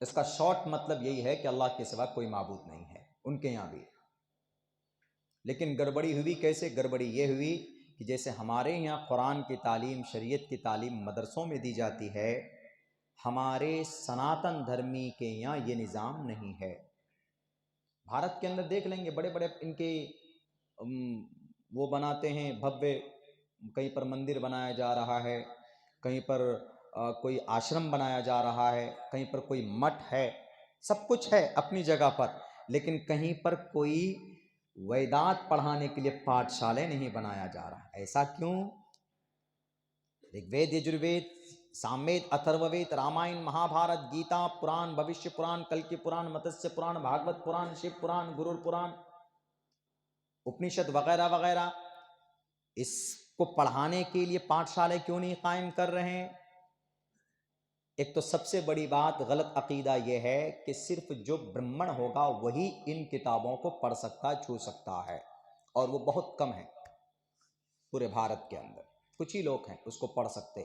جبکہ ایک 7278 سال پہلے گرو پران کا ایک منتر شلوک میں نے پڑھا تھا ان کے لیے، بھیم راؤ امبیڈکر صاحب کے لیے. شودرو برہمن تامتی برہمنشچیتی شودرتام چھیتریو یاتی وترتوم وگھادریشچم تتھیچ س ایک ایواترپتی پرجانام کتھم پنرجتی کرتا پربھیدا. اس کا مطلب ہے کہ ایشور ایک ہے، اسی نے سب انسانوں کو پیدا کیا، کسی کو ناپاک کسی کو پاک پیدا نہیں کیا. یہ صاف ہے. انسان کا عمل پاک ناپاک ہو سکتا ہے، انسان کا عمل اچھا برا ہو سکتا ہے، لیکن انسان کوئی انسان ایسا نہیں بنا کر بھیجا کہ یہ انسان کو ٹچ مت کرنا ورنہ تم ناپاک ہو جاؤ گے. ایسا نہیں ہے کہیں پر بھی. وَإِنَّمَا الْمُشْرِكُونَ نَجَسٌ، وہ دوسری اس کے لیے ہے، مکۃ المکرمہ کے لیے وہ دوسرے احکامات ہیں. لیکن یہ ہے کہ انسان کا عمل چھوٹا بڑا ہوتا ہے، اور عمل سے ہی انسان پہچانا جاتا ہے. کیا کوئی آدمی سید ہے مسلمان میں؟ ذرا بتا دیجئے، کوئی آدمی سید ہے؟ وہ یہ کہے گا کہ I am said the first time after مرنے کے بعد first time I will enter the paradise, سب سے پہلے میں جاؤں گا بیکاز آئی ایم سید، میں سید ہوں، میں سب سے پہلے مرنے کے بعد جنت جاؤں گا۔ نماز کا پتہ ہی نہیں، روزے کا پتہ نہیں، حج کا پتہ نہیں، مرنے کے بعد جنت جاؤں گا۔ مرغا بنا کر پیٹے جاؤ گے، بندر کی طرح لال کر دیا جائے گا مار مار کر۔ کوئی نبی، کوئی ولی، کوئی پیر و پیغمبر بنا نماز کے ولی نہیں ہو سکتا۔ اسی لیے نماز جو نظام ہے سب کے لیے ہے۔ اللہ کو قریب کرنا چاہتے ہو تو جو نظام قرآن میں شریعت میں پیش کیا گیا اس کو فالو کرنا ہوگا، اس کو ماننا ہوگا جو ضروری ہے۔ ایمان اللہ کی ذات پر رکھنا پڑے گا، تبھی۔ ایسا نہیں کامی مسلم نہیں چلے گا، کامی مسلم نامی مسلم نہیں، کامی مسلم بنی، یعنی کم پرست بننا ہے، نام پرست نہیں بننا۔ آئی ایم سید، بہت سے لوگ کہتے ہیں آئی ایم پٹھان،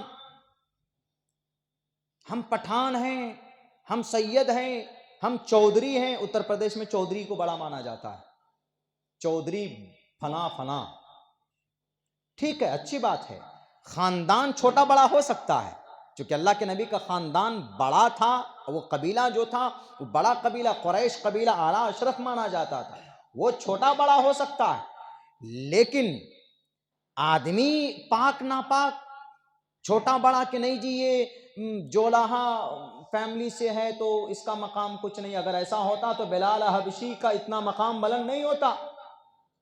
کالے کلوٹے، غریب، غلامی کی زندگی بسر کرنے والے بلال حبشی رضی اللہ تعالی عنہ، آواز اتنی خوبصورت، بدصورت انسانوں کا نام اگر آپ لسٹ نکالیں گے نا اللہ کے نبی کے زمانے سے لے کر ابھی تک، میرے خیال سے مفسرین نے یہ لکھا ہے کہ بدصورت انسانوں میں سب سے پہلا نام اگر کسی کا آ سکتا ہے، بدصورت یعنی جن کی شکل میں خوبصورتی نہ ہو، کالے کلوٹے ہوں، ہونٹ موٹے موٹے ہوں اور بالکل کالا ایک دم کلوٹا ایسا ہو، تو بدصورت انسانوں میں سب سے پہلا نام اگر کسی کا آ سکتا ہے تو بلال حبشی کا آ سکتا ہے۔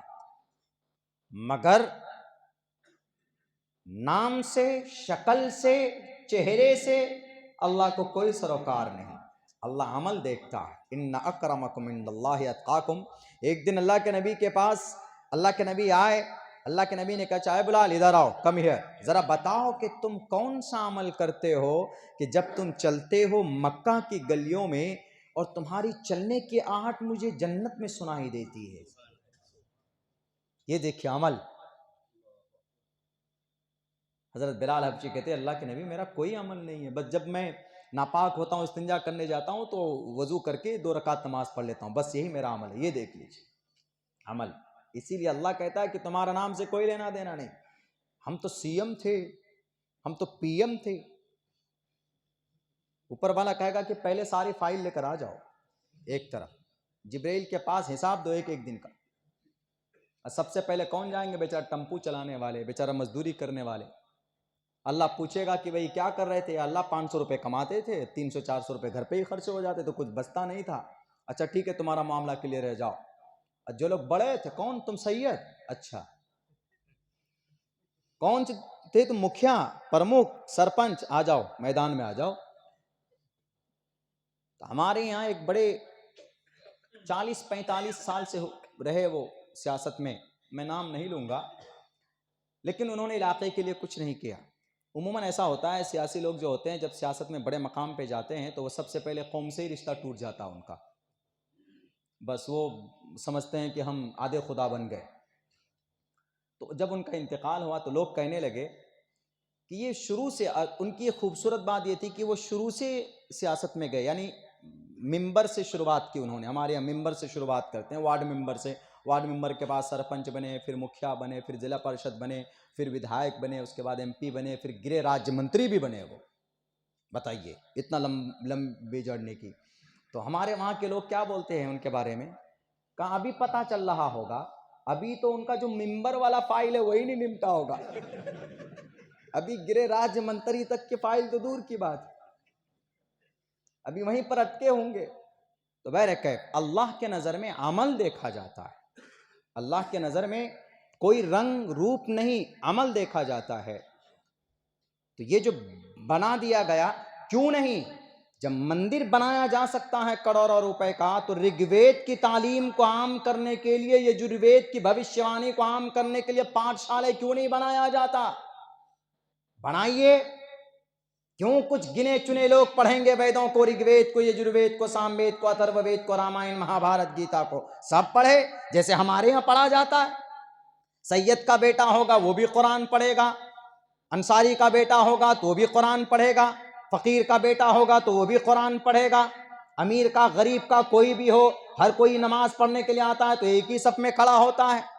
یہ پیغام کس کا ہے؟ نبی پاک علیہ الصلوۃ والسلام کی طرف سے بتایا ہوا ہے، ان اکرمکم عند اللہ اتقاکم، اللہ تبارک و تعالیٰ کی نظر میں تم میں سب سے زیادہ محترم اور عزت دار وہ ہے جو سب سے زیادہ تم میں اللہ تبارک و تعالیٰ سے ڈرنے والا ہو۔ تو بہرکیف میرے بھائیوں، یہ چیز ہمارے اور ہندو بھائیوں کے اندر میں گڑبڑی یہی ہو گئی کہ ہمارے بیچ میں الحمدللہ ہماری شریعت کو بتانے والے ہمارے علماء کرام ہیں، ہمارے قرآن کریم کی تعلیمات کو عام کرنے کے لیے ہمارے مدارس ہیں۔ اسی لیے مدارس کا باقی رہنا ضروری ہے۔ مدرسہ باقی رہے گا تو صحیح شریعت ہم تک پہنچتی رہے گی، اسلام باقی رہے گا۔ مدارس بند تو شریعت کا پیغام صحیح ملنا بند ہو جائے گا۔ آپ صرف 25 سال کے لیے مدرسہ بند کر دیجئے، صرف 25 سال کے لیے۔ جیسے 33 کروڑ دیوی دیوتاؤں کو وہ لوگ پوجا کرتے ہیں، 25 سال کے بعد جو نئی نسل آئے گی نا ہماری، جو صرف سوشل میڈیا پہ، جو صرف وہ سلمان خان، شاہ رخ خان کے ڈانس کو دیکھ کر کے اپنی زندگی کے فیصلے کرتے ہیں، جو صرف اب موبائلوں میں ان کا وقت گزرتا ہے، ان کو نہیں فرصت، ان کو نہیں فکر کہ ایمان کیا ہے، ان کو نہیں ہے چنتا کہ ہمارے نبی کی قربانی کیا ہے، حضرت سمیہ کی قربانی کیا، نہیں فکر ہے ان کو۔ وہ آنے والے 25 سال کے بعد میں وہ 33 کروڑ نہیں 33 ارب خداؤں کا عقیدہ لے کر بیٹھا ہوا ملے گا آپ کو۔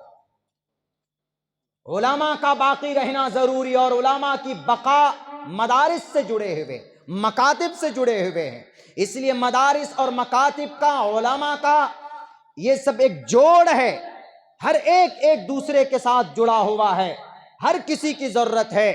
مدارس کی ضرورت، مساجد کی ضرورت، مکاتب کی ضرورت، علماء کی ضرورت، حفاظ کی ضرورت نہیں تو پھر وہی حشر ہوگا جو ہمارے اس دیش کے اندر سناتن دھرمی بھائیوں کو کا ہوا۔ عقیدے کے اعتبار سے ان کا ریل خدا کون؟ کہ ہمارے ہندو بھائیوں میں ایک خدا کا عقیدہ نہیں ہے۔ ایکم برہم دتیو ناستے رہنا ناستے کنچن ایکم ایوم ادویتم، ایک ہی ایشور ہے۔ سیش ایک ورد ایک ایون اسمیو وکشی ویڑیا، ایک ہی پرماتما ہے۔ تسیتے بھکتی وان سے شیام، پرماتما ہم تیری عبادت کرتے ہیں، ایک ہی عقیدہ ہے۔ اور نتس پرتماستی یسنام محدثا، پرماتما کی کوئی شکل صورت نہیں ہے۔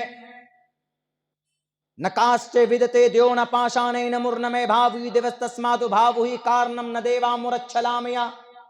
مٹی، پتھر، لکڑی، کنکر اور پیڑ پودوں میں ایشور نہیں ہوا کرتے۔ ایشور تو ہر جگہ پر، ہر انسان کے ساتھ کتنے اچھے اچھے پیغامات ہیں، لیکن یہ کب عام ہوگا؟ جب اس کی تعلیم کے لیے کوئی پاٹھ شالے ہونا چاہیے۔ لیکن نہیں جناب، یہاں پر تو بس وہی جو گیروے رنگ کے کپڑے پہنے ہوئے ہوں گے، جہاں پر چلے گا کہ بھئی ان کا وہاں پر بازار گرم ہونے والا ہے، وہیں پر وہ لوگ اپنا سب کچھ اس طرح کا وہ کرتے ہیں۔ میں آج کہتا ہوں ہمارے بھارت کے ہمارے ہندو بھائیوں سے کہ بھئی آپ کو اگر صحیح میں نالج چاہیے، صحیح پیغام چاہیے ایشور کا، جو ایشور کے پیغام پر عمل کر کے آپ ایشور کو راضی کر سکتے ہو، تو آپ پڑھیے اپنے ویدات کو، اچھے پیغامات آج بھی موجود ہے بہت ساری جگہوں کے اوپر۔ لیکن نہیں، الگ الگ عقائد ہیں۔ میرے ماتھے میں دیکھ رہے ہیں یہ سلوٹ، یہ دیکھیں 3 لکیر ہے، یہ 3 لکیر ہے، ابھی دکھ جائے گا آپ کو، ابھی بھی دکھے گا۔ کسی کے ماتھے میں یہ 3 لکیریں نہیں ہوں گی، دیکھ لیجئے آپ۔ کسی کے 2.5 ہے، کسی کو 2 ہے، کسی کو 2 ایک ہی ہے، کسی کو 4 ہے، کسی کو 5 ہے۔ 3 لکیر کمپلیٹ ایسے نہیں ہے جیسے میرے، یہ دیکھ لیجئے۔ یہ لکیر ایک روز میرے جان کے پیچھے پڑ گئی اس کی وجہ سے، اب سے کم 6 سال پہلے کی بات۔ بدعقیدگی دیکھیے، حالانکہ شاستروں میں نہیں ہے، ہمارے ہندو بھائیوں کے یہاں عقیدہ ہے کہ شیو جی کے انگ کے جو ٹکڑے ہوئے تو وہ انگ کسی کسی کے انش میں پایا جاتا ہے، اور اس کو پہچانیں گے کیسے؟ آپ دیکھیں گے کہ جب کوئی پروہت ہوتے ہیں، جب ہمارے ہندو سماج کے کوئی ان کے گرو گیانی ہوتے ہیں، تو وہ لوگ وہ سفید وہ لگاتے ہیں، سفید اس طرح کر لیتے ہیں، 3 پٹی لگاتے ہیں، وہ منی کے اوپر جو لگایا جاتا ہے وہ ڈپلیکیٹ ہوتے ہیں، یعنی ان کا یہ کہنا ہوتا ہے کہ میں شیو جی کا کوئی انش ہے میرے اندر، وہ اس کو لگا کر بتاتے ہیں۔ لیکن جس میں یہ ریئل ہو، یہ ریئل ہو، تو وہ سچ مچ میں ان کے اندر شیو جی کا کوئی انش پایا جاتا ہے، یہ عقیدہ ہے ان کا۔ تو راجستھان میں کوٹا بہت فیمس جگہ ہے، کوچنگ وہاں کی بہت مشہور ہے، بھارت کے اندر نمبر 1 پہ، ٹاپ نمبر پہ۔ قرآن کریم سنانے کے لیے گئے تھے، ریلوے اسٹیشن آئے ٹکٹ بنانے کے لیے، فارم بھرنا پڑتا، اب تو آن لائن سب کچھ ہو گیا ہے۔ تو ایک آدمی ہمارے طرف دیکھ کر کے غور سے کہتا ہے کہ بڑا اس سے بڑا آپ تو مہان انسان ہے۔ ہم نے کہا کیا ہوا مہان انسان؟ میں تو بھائی طالب علم پڑھ ہی رہا تھا میں اس وقت میں، 5 سال نہیں، میرے خیال سے 9 سال پہلے کی بات ہے۔ تو اس وقت نئے نئے مکمل پڑھائی ہوئی تھی ہماری، ڈپلوما ہم نے کیا نہیں تھا، تو معلوم نہیں تھا اس بارے میں، اس وقت کچھ بھی نہیں پڑھا تھا ہم نے سنسکرت کے تعلق سے، یا ہم نے کمپریٹیو اسٹڈیز جس کو تقابل ادیان کرتے ہیں، جس کو ہم نے ڈپلوما کیا ہے انگلش کے اندر میں، وہ چیزیں ہمیں نہیں آتی۔ تو انہوں نے کہا کہ نہیں آپ کے اندر ایسا ایسا ہے، انہوں نے ہم کو بتایا۔ ہم نے کہا کہ بھئی ہو سکتا ہے، میرے تو بچپن سے یہ پتہ نہیں کب سے، ہم نے تو غور نہیں کیا کہ میں شیو جی کا کوئی انش لے کر پیدا ہوا ہوں، میں شیو جی ہوں۔ بولا اگر آپ مولانا چلیے ہمارے گرو سے ملیے، آپ چلیں گے؟ ہم نے کہا کہ کوئی بات نہیں، چلیں گے، چلیے۔ تو ہمارا جو اشفاق بھائی تھا وہ تھوڑا منچل آدمی تھا، کہا چلو۔ انہوں نے ایڈریس پوچھا کہاں لے کے جانا، مولانا کہا فلاں جگہ، کہا چلو، گئے۔ تو انہوں نے کہا کہ مولانا، وہ دیکھ کر بڑے اس میں ہو گئے، بٹھایا اپنی گدی پہ، انہوں نے بٹھایا ہم کو کہ آپ بیٹھیے یہاں پہ۔ وہ میری شکل کو دیکھ کر کیا ارے آپ ساکشات شیو جی آپ ہی ہیں۔ تو ہمارے اشفاق بھائی انہوں نے کہا اچھا مان لیتے ہیں، اگر مولانا شیو جی ہیں تو اگر آپ کے مذہب میں یہ آ جاتے ہیں تو کیا کریں گے؟ انہوں نے کہا کیا کریں گے؟ ارے جن کو نہیں ہوتا ہے تو وہ سفید چونے کا لگاتے ہیں، ڈپلیکیٹ لگا کے بن کے بیٹھتے ہیں کہ میں شیو جی کا انش والا ہوں، ان کا تو ریئل ہے۔ ہم نے کہا کیا فلسفہ سمجھائیے؟ بولا شیو جی کے جسم کے جو ٹکڑے ہوئے ہیں انگ، تو 50,000 انسانوں میں یا 50 لاکھ انسانوں میں ایک بچہ ایسا پیدا ہوتا ہے جن کے اندر شیو جی کا ریئل انش ہے، اور پہچانا اسی سے جاتا ہے۔ یہ لکیر تینوں کمپلیٹ ہونا چاہیے، کمپلیٹ لکیر اگر کسی کی تینوں ہے تو سمجھ جائیے شیو جی کا انگ ہے۔ تو ہم نے کہا پھر کیا کرتے؟ بولا کیا کرتے؟ سر سے پیر تک دودھ میں دھو کر وہ دودھ کو پیتے ہیں، نوٹوں میں ایک دم توپ دیں گے، ان کو تول دیں گے سونے اور چاندی میں۔ ہم نے کہا کہ بھئی ایسا ہو سکتا ہے؟ تو بہرکیف جب ہم نے بعد میں ریسرچ کیا تو ہم کو وہ ساری باتیں یاد آئی، ہم نے کہا کہ دیکھتے ہیں ذرا گرنتھ میں کہیں پر بھی نہیں یہ باتیں لکھی۔ تو یہ ہے مسئلہ۔ تو اس لیے اس کی جو گمراہی کی وجہ ہے وہ اپنے دھارمک کتابوں کو نہ پڑھنا ہے۔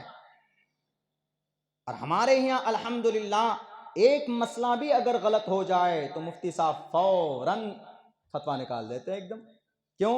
پڑھا ہے انہوں نے، اللہ نے ان کو متعین کیا ہے، اللہ نے ان کو یہ طاقت دی ہے کہ بھئی بولو یہ چیز غلط ہے، چاہے کوئی قانون کیوں نہ پاس کیا جائے۔ جیسے یکساں سول کوڈ آیا، یکساں سول کوڈ میں مسلمانوں نے سب سے زیادہ مخالفت کیوں کی؟ کیونکہ یکساں civil code, uniform civil code کے اندر سب سے زیادہ مسلم شریعت کو ٹارگیٹ کیا گیا ہے، اسی لیے مسلمانوں نے سب سے زیادہ ویرودھ کیا، اور بھارت کے سمویدھان کے آرٹیکل نمبر 25 کے خلاف تھا۔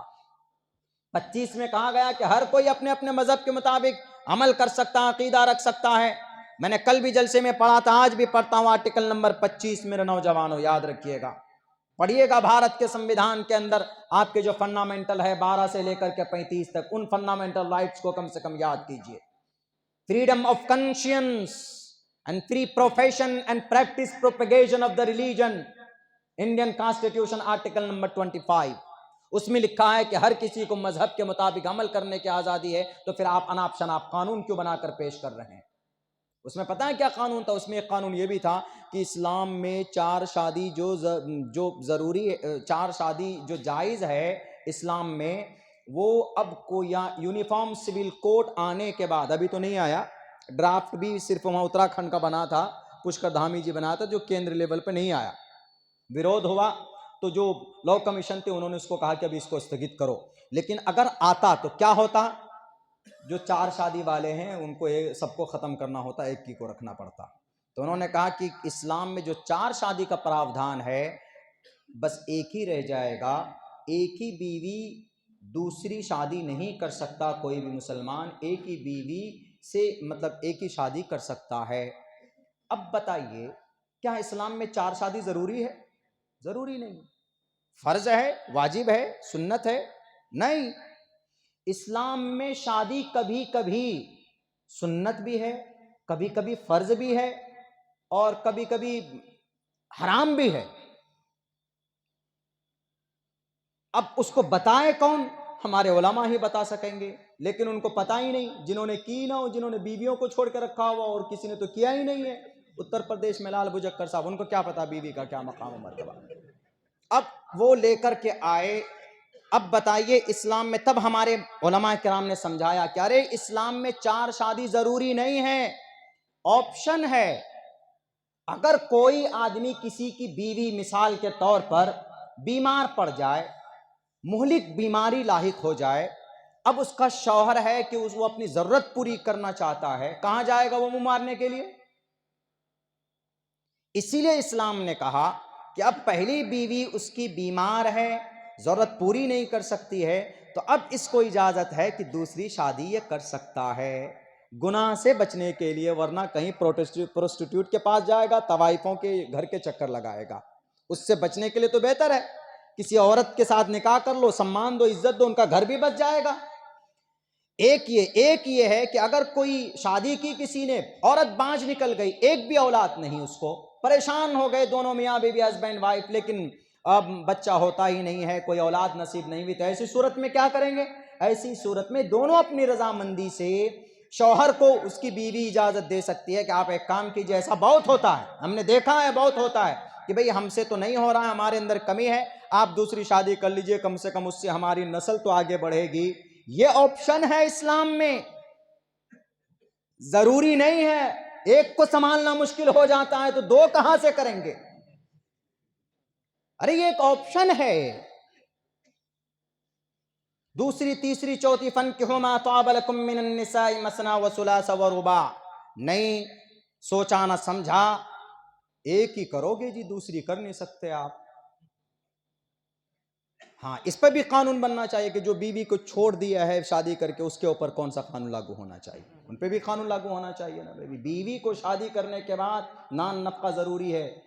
اسلام تو کتنا اچھا آپشن پیش کرتا ہے کہ شادی جس دن ہوئی، جس دن قبلتو بولا، اسی دن بیوی کا ٹوٹل خرچ تمہارے ذمے، نان نفقہ۔ یہ نہیں کہ جناب آپ کرسی پر بیٹھ جاؤ اور بیوی کو کھیتوں میں بھیج دو کہ جاؤ، ایسا نہیں ہوگا۔ اسلام کہتا ہے کہ نہیں، اسلام کا مزاج اتنا بہتر اور اچھا ہے کہ اگر آپ اچھا کھاتے ہو تو بیوی کو اچھا کھلاؤ، آپ اچھے کپڑے پہنتے ہو تو بیوی کو کرو، نہیں تم پہنتے لیکن بیوی کو خوش کرنے کے لیے کم سے کم اپنی وسعت کے مطابق ان کو شاپنگ کراؤ، اپنی وسعت کے مطابق ان کے ساتھ فراغ دلی سے کام لو۔ اللہ کے نبی علیہ السلام نے یہی پیغام دیا ہے پوری دنیا کے اندر۔ ایک مرتبہ حضرت عائشہ نے پوچھا، غالباً کسی اور ازواج مطہرات نے اللہ کے نبی سے پوچھا، بلکہ فاطمہ کے ذریعے معلوم کروایا کہ ارے اللہ کے نبی کی بیک وقت 9 بیوی ہے، ذرا پوچھو تو اللہ کے نبی سب سے زیادہ محبت کس سے کرتے ہیں، ذرا جاؤ پوچھو ذرا۔ اب محمد رسول اللہ وہاں پر ایک تو نہیں بول سکتے کہ بھئی میں تم سے کر رہا ہوں، اگر ایک کو بول دیے تو پھر ادھر 8 کے 8 ڈنڈا لے کے کھڑی ہو جائیں گے ادھر، اچھا ہم کس لیے؟ تو دیکھیے نبی تو نبی ہیں، جناب محمد رسول اللہ جھوٹ بھی نہیں بول سکتے صلی اللہ علیہ وسلم۔ تو آپ علیہ السلام نے ایک فارمولہ اپنایا، کہا بیٹی میں اس سوال کا جواب بتاؤں گا، جاؤ بتا دینا سب کو۔ آپ ایک ایک کھجور لیتے، رات کو بیوی کے پاس جاتے، سب کے پاس گئے اور سب کو کھجور دے کر کے یہ کہا کہ محترمہ میں آپ سے بہت پیار کرتا ہوں، سب کو۔ اس کے بعد پھر دوسری بیوی کے پاس گئے، تیسری بیوی کے پاس گئے اور سب کو ایک کھجور دیا اور یہ بھی وعدہ کروایا کہ کسی کو بولنا مت، ورنہ دوسری کھڑی ہو جائیں گی. کسی کو مت بولنا کھجور کھا لینا، بس میں تم سے بہت محبت کرتا ہوں. 9 کے پاس گئے. اس کے بعد بلایا سب کو صبح کہ فاطمہ جاؤ بلا کے لے کے آؤ. فاطمہ میڈیٹر بنتی تھی، بیچ میں سب سے چھوٹی رہتی تھی. اگر ازواج مطہرات کو سوال کرنا ہوتا تھا کبھی کبھی ان معاملوں میں، تو فاطمہ ادھر آ، ذرا یہ سوال پوچھ کر کے آؤ اپنے معاملے میں. تو اس کے بعد اللہ کے نبی نے فرمایا کہ آپ لوگوں کا سوال تھا کہ میں سب سے زیادہ محبت کس سے کرتا ہوں. میں سب سے زیادہ محبت اس سے کرتا ہوں جس کو میں نے رات کھجور دیا ہے. کھجور سب کو دیا ہے، سب اندر اندر. فاطمہ یہ عائشہ بھی، تم کیا مجھے کھجور ملا ہے، اندر اندر سب خوش. یہ دیکھیے اگر وہاں پہ کسی ایک کے لیے بولتے، حالانکہ دل کا میلان اللہ کے نبی علیہ السلام کا زیادہ اما عائشہ صدیقہ رضی اللہ تعالیٰ عنہا کی طرف تھا، اس لیے نہیں کہ کماری تھی. تو فاطمہ رضی اللہ تعالیٰ عنہا سے کہا بھی ایک موقع پر کہ میں اس لیے ان سے میری دل کا رجحان اور میلان زیادہ ہے چونکہ دل کا تعلق. اس کا یہ مطلب نہیں ہے کہ میں دوسری بیوی سے محبت نہیں کرتا ہوں، ان کے حقوق میں کمی کرتا ہوں، سب کے حقوق برابر دیتا ہوں میں. لیکن اے فاطمہ، دل کا مالک اللہ ہے اور دل کدھر زیادہ متوجہ ہو یہ میرے کنٹرول میں نہیں ہے. لیکن میں کسی کے حق، کسی کو ٹائم یا کسی کا نان نفقہ میں کوئی کمی نہیں کرتا، سب کو برابر سرابر دیتا ہوں. تو میرے بھائیو، یہ اسلام کا، یہ شریعت کا اتنا خوبصورت مزاج اور نظام اللہ تبارک و تعالیٰ نے ہمیں دیا. لیکن ان تمام کا دار و مدار عقیدے پر ہے، ایمان پر ہے. عقیدہ اچھا، ایمان اچھا، کروڑوں روپے آپ خرچہ کر، آپ 1 روپے خرچہ کر دیجئے، وہی وہاں اگر خلوص للہیت کے ساتھ ہو تو اللہ تبارک و تعالیٰ اس کے اندر آپ کے لیے بڑے فیصلے فرما دے گا. اسی لیے ضروری ہے آج ہمارے جو بچے اسکولوں کے اندر پڑھتے ہیں، اگر کہیں پر کوئی سوریہ نمسکار کرتا ہے، نالج حاصل کرو اور صاف کہو کہ یہ ڈس بلیور ہے، ہم یہ نہیں کر سکتے. عقیدے کی خرابی. اگر آپ کو لگتا ہے کہ اگر آپ کا بچہ اس کی تعلیم چھوٹ جائے کہاں پڑھائیں گے، تو اپنا اسکول قائم کریں ہم اس نظام کے تحت، اس سسٹم کے تحت. ہمارے یہاں علاقے میں سیمانچل بڑا پچھڑا علاقہ ہے، نیپال بارڈر کے جسٹ قریب ہے، نیپال اور بنگلہ دیش بارڈر. ایک اسکول میں ہم گئے پڑھانے کے لیے، تو وہاں پر کچھ غیر شرعی باتیں ہم نے دیکھی، تو ہم نے منع کیا کہ بھئی آپ ایسا نہیں کر سکتے. تو ہمارے جو استاد تھے انہوں نے کہا کہ ٹھیک ہے، یہ تمہارا پیغام تک پہنچانے کا پہنچا دیا، لیکن اس کے لیے کوئی دوسرا پلیٹ فارم بنایا. ہم نے کہا نہیں بنایا، بولا کہ تم شریعت کے رو سے جو چیز وہاں پر شریعت کے خلاف ہوتی ہے، اسکول کی تعلیم دی جاتی ہے شریعت کو پامال کر کے، تم اسکول کی تعلیم دو شریعت کے روشنی میں. تو ہم نے وہ نظام قائم کیا. اسی لیے اگر آپ کو ضرورت پڑے کہ نہیں بھئی ہم اپنے بچوں کو مجبوراً سوریہ نمسکار کرانے کے بعد ہی ہم اپنے بچوں کو ہائر اسٹڈیز دلا سکتے ہیں، اعلیٰ کوالٹی کی تعلیم دلا سکتے ہیں، تو اگر عقیدہ نہیں رہے گا، ایمان نہیں رہے گا، تو ڈاکٹر انجینئر بن کر کیا کرو گے؟ اللہ نے پیدا کیا ہے زمین پہ، وما خلقت الجن والانس الا لیعبدون، عبادت کے لیے پیدا کیا ہے، شرک کرنے کے لیے پیدا نہیں کیا. 2 ٹوک لفظوں میں کہو کہ ہم کسی اللہ کے علاوہ کسی غیر کے سامنے اپنی مقدس پیشانی کو نہیں جھکا سکتے. نہیں سمجھ میں آئے گا تو ایک 80 سال کی بوڑھی ماں حضرت سمیہ رضی اللہ تعالی عنہا کے واقعات کو بیان کر کے بتا دینا. سمیہ 80 سال کی بوڑھی عورت تھی. ابو جہل کتنا بڑا طاقتور تھا، 60,000 90 لوگوں کی تعداد میں مکہ المکرمہ کے چوراہے پر حضرت سمیہ سے کہا کہ سمیہ آج تم آئی پکڑ میں، ذرا بتاؤ آج تم کو کون بچائے گا؟ تمہارا خدا بچائے گا؟ تمہارا ایمان بچائے گا؟ آج تم اپنی جان بچاؤ گی کہ ایمان بچاؤ گی؟ بتاؤ آج تم کو کون بچانے کے لیے آئے گا؟ حضرت سمیہ رضی اللہ تعالی عنہا نے کہا کہ ابو جہل کیا سمجھتے ہو یہ دنیا کی کوئی محبت ہے یا دنیا کے نشے میں میں ایسا بول رہی ہوں؟ اگر اللہ ایک نہیں لاکھوں جانیں عطا کر دے تو ہر ایک جان کو اللہ کی وحدانیت پر قربان کے لیے سمیہ تیار ہے. تم کو کیا کرنا ہے؟ تم کو مارنا ہے؟ تم کو میری جان لینا ہے؟ لے لو میں دیکھتا ہوں، تم ظلم کرتے تھک جاؤ گے لیکن یہ سمیہ جان دیتی ہوئی نہیں تھکے گی، تم کو جو کرنا ہے تم کرو۔ کیا تمہیں نہیں معلوم وہاں دعوت بھی دے رہی ہے؟ کیا ابو جہل تمہیں نہیں معلوم ہمارے نبی نے کہا تمہارے جسم کے ٹکڑے ہو جائے، تمہارے جسم کے کو آگ میں جلا کر راکھ کر دیا جائے، لیکن 3 گناہ کبھی مت کرنا۔ سب سے بڑا گناہ یہ کہ اللہ کے ساتھ کسی اور کو شریک مت کرنا، دوسرے نمبر پر شراب مت پینا، تیسرے نمبر پر فرض نماز کو جان بوجھ کر مت چھوڑنا۔ یہ پیغام سننا تھا کہ ابو جہل کا پارا 450 وولٹیج زیادہ تیز ہوتا ہے، اور ابو جہل کہتا ہے کہ ان کی دونوں ٹانگوں کو، دونوں ہاتھوں کو، یہ دونوں دیوار میں دونوں طرف پلر کھڑے کر کے باندھ دو۔ آسیہ سمیہ کو، سمیہ رضی اللہ تعالیٰ عنہ باندھ دی جاتی اور دونوں طرف مخالف سمتوں میں اونٹ کو چلا دیا جاتا ہے۔ بی بی سمیہ کو بیچ سے چیر کر رکھ دیا، لیکن اپنے ایمان کے ساتھ اللہ کے ساتھ کبھی شرک نہیں کیا۔ ایسے ہی اسلام نہیں آیا ہمارے تک۔ اسی لیے ان شرابی اور کبابی لوگوں کے کہنے پر یہ اسلام مٹے گا نہیں، شریعت مٹے گی نہیں۔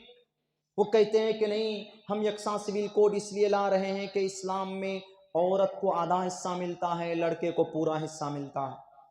وراثت میں جب آپ جائیں گے، اگر بیٹا ہے، 2 بیٹا ہے، 1 بیٹی ہے، باپ کا انتقال ہو گیا تو باپ کی پراپرٹی میں بیٹی کے لیے آدھا حصہ ہے، بیٹوں کے لیے فل حصہ۔ تو دکھنے میں تو ایسا لگ رہا ہے کہ یہ تو ناانصافی ہے، وہ بھی بیٹی ہے، وہ بھی اولاد ہے، اس کو بھی برابر ملنا چاہیے۔ یقیناً ہمارے اور آپ کے ذہن میں بھی اس طرح کے سوالات آ سکتے ہیں، لیکن قرآن کا جو بھی حکم ہے وہ اللہ تبارک و تعالیٰ کی طرف سے ہے، اور اللہ نے انسان کو پیدا کیا، اور انسانوں میں کب کس مسئلے کی کیا حکمت ہے اللہ سے بہتر کوئی نہیں جان سکتا۔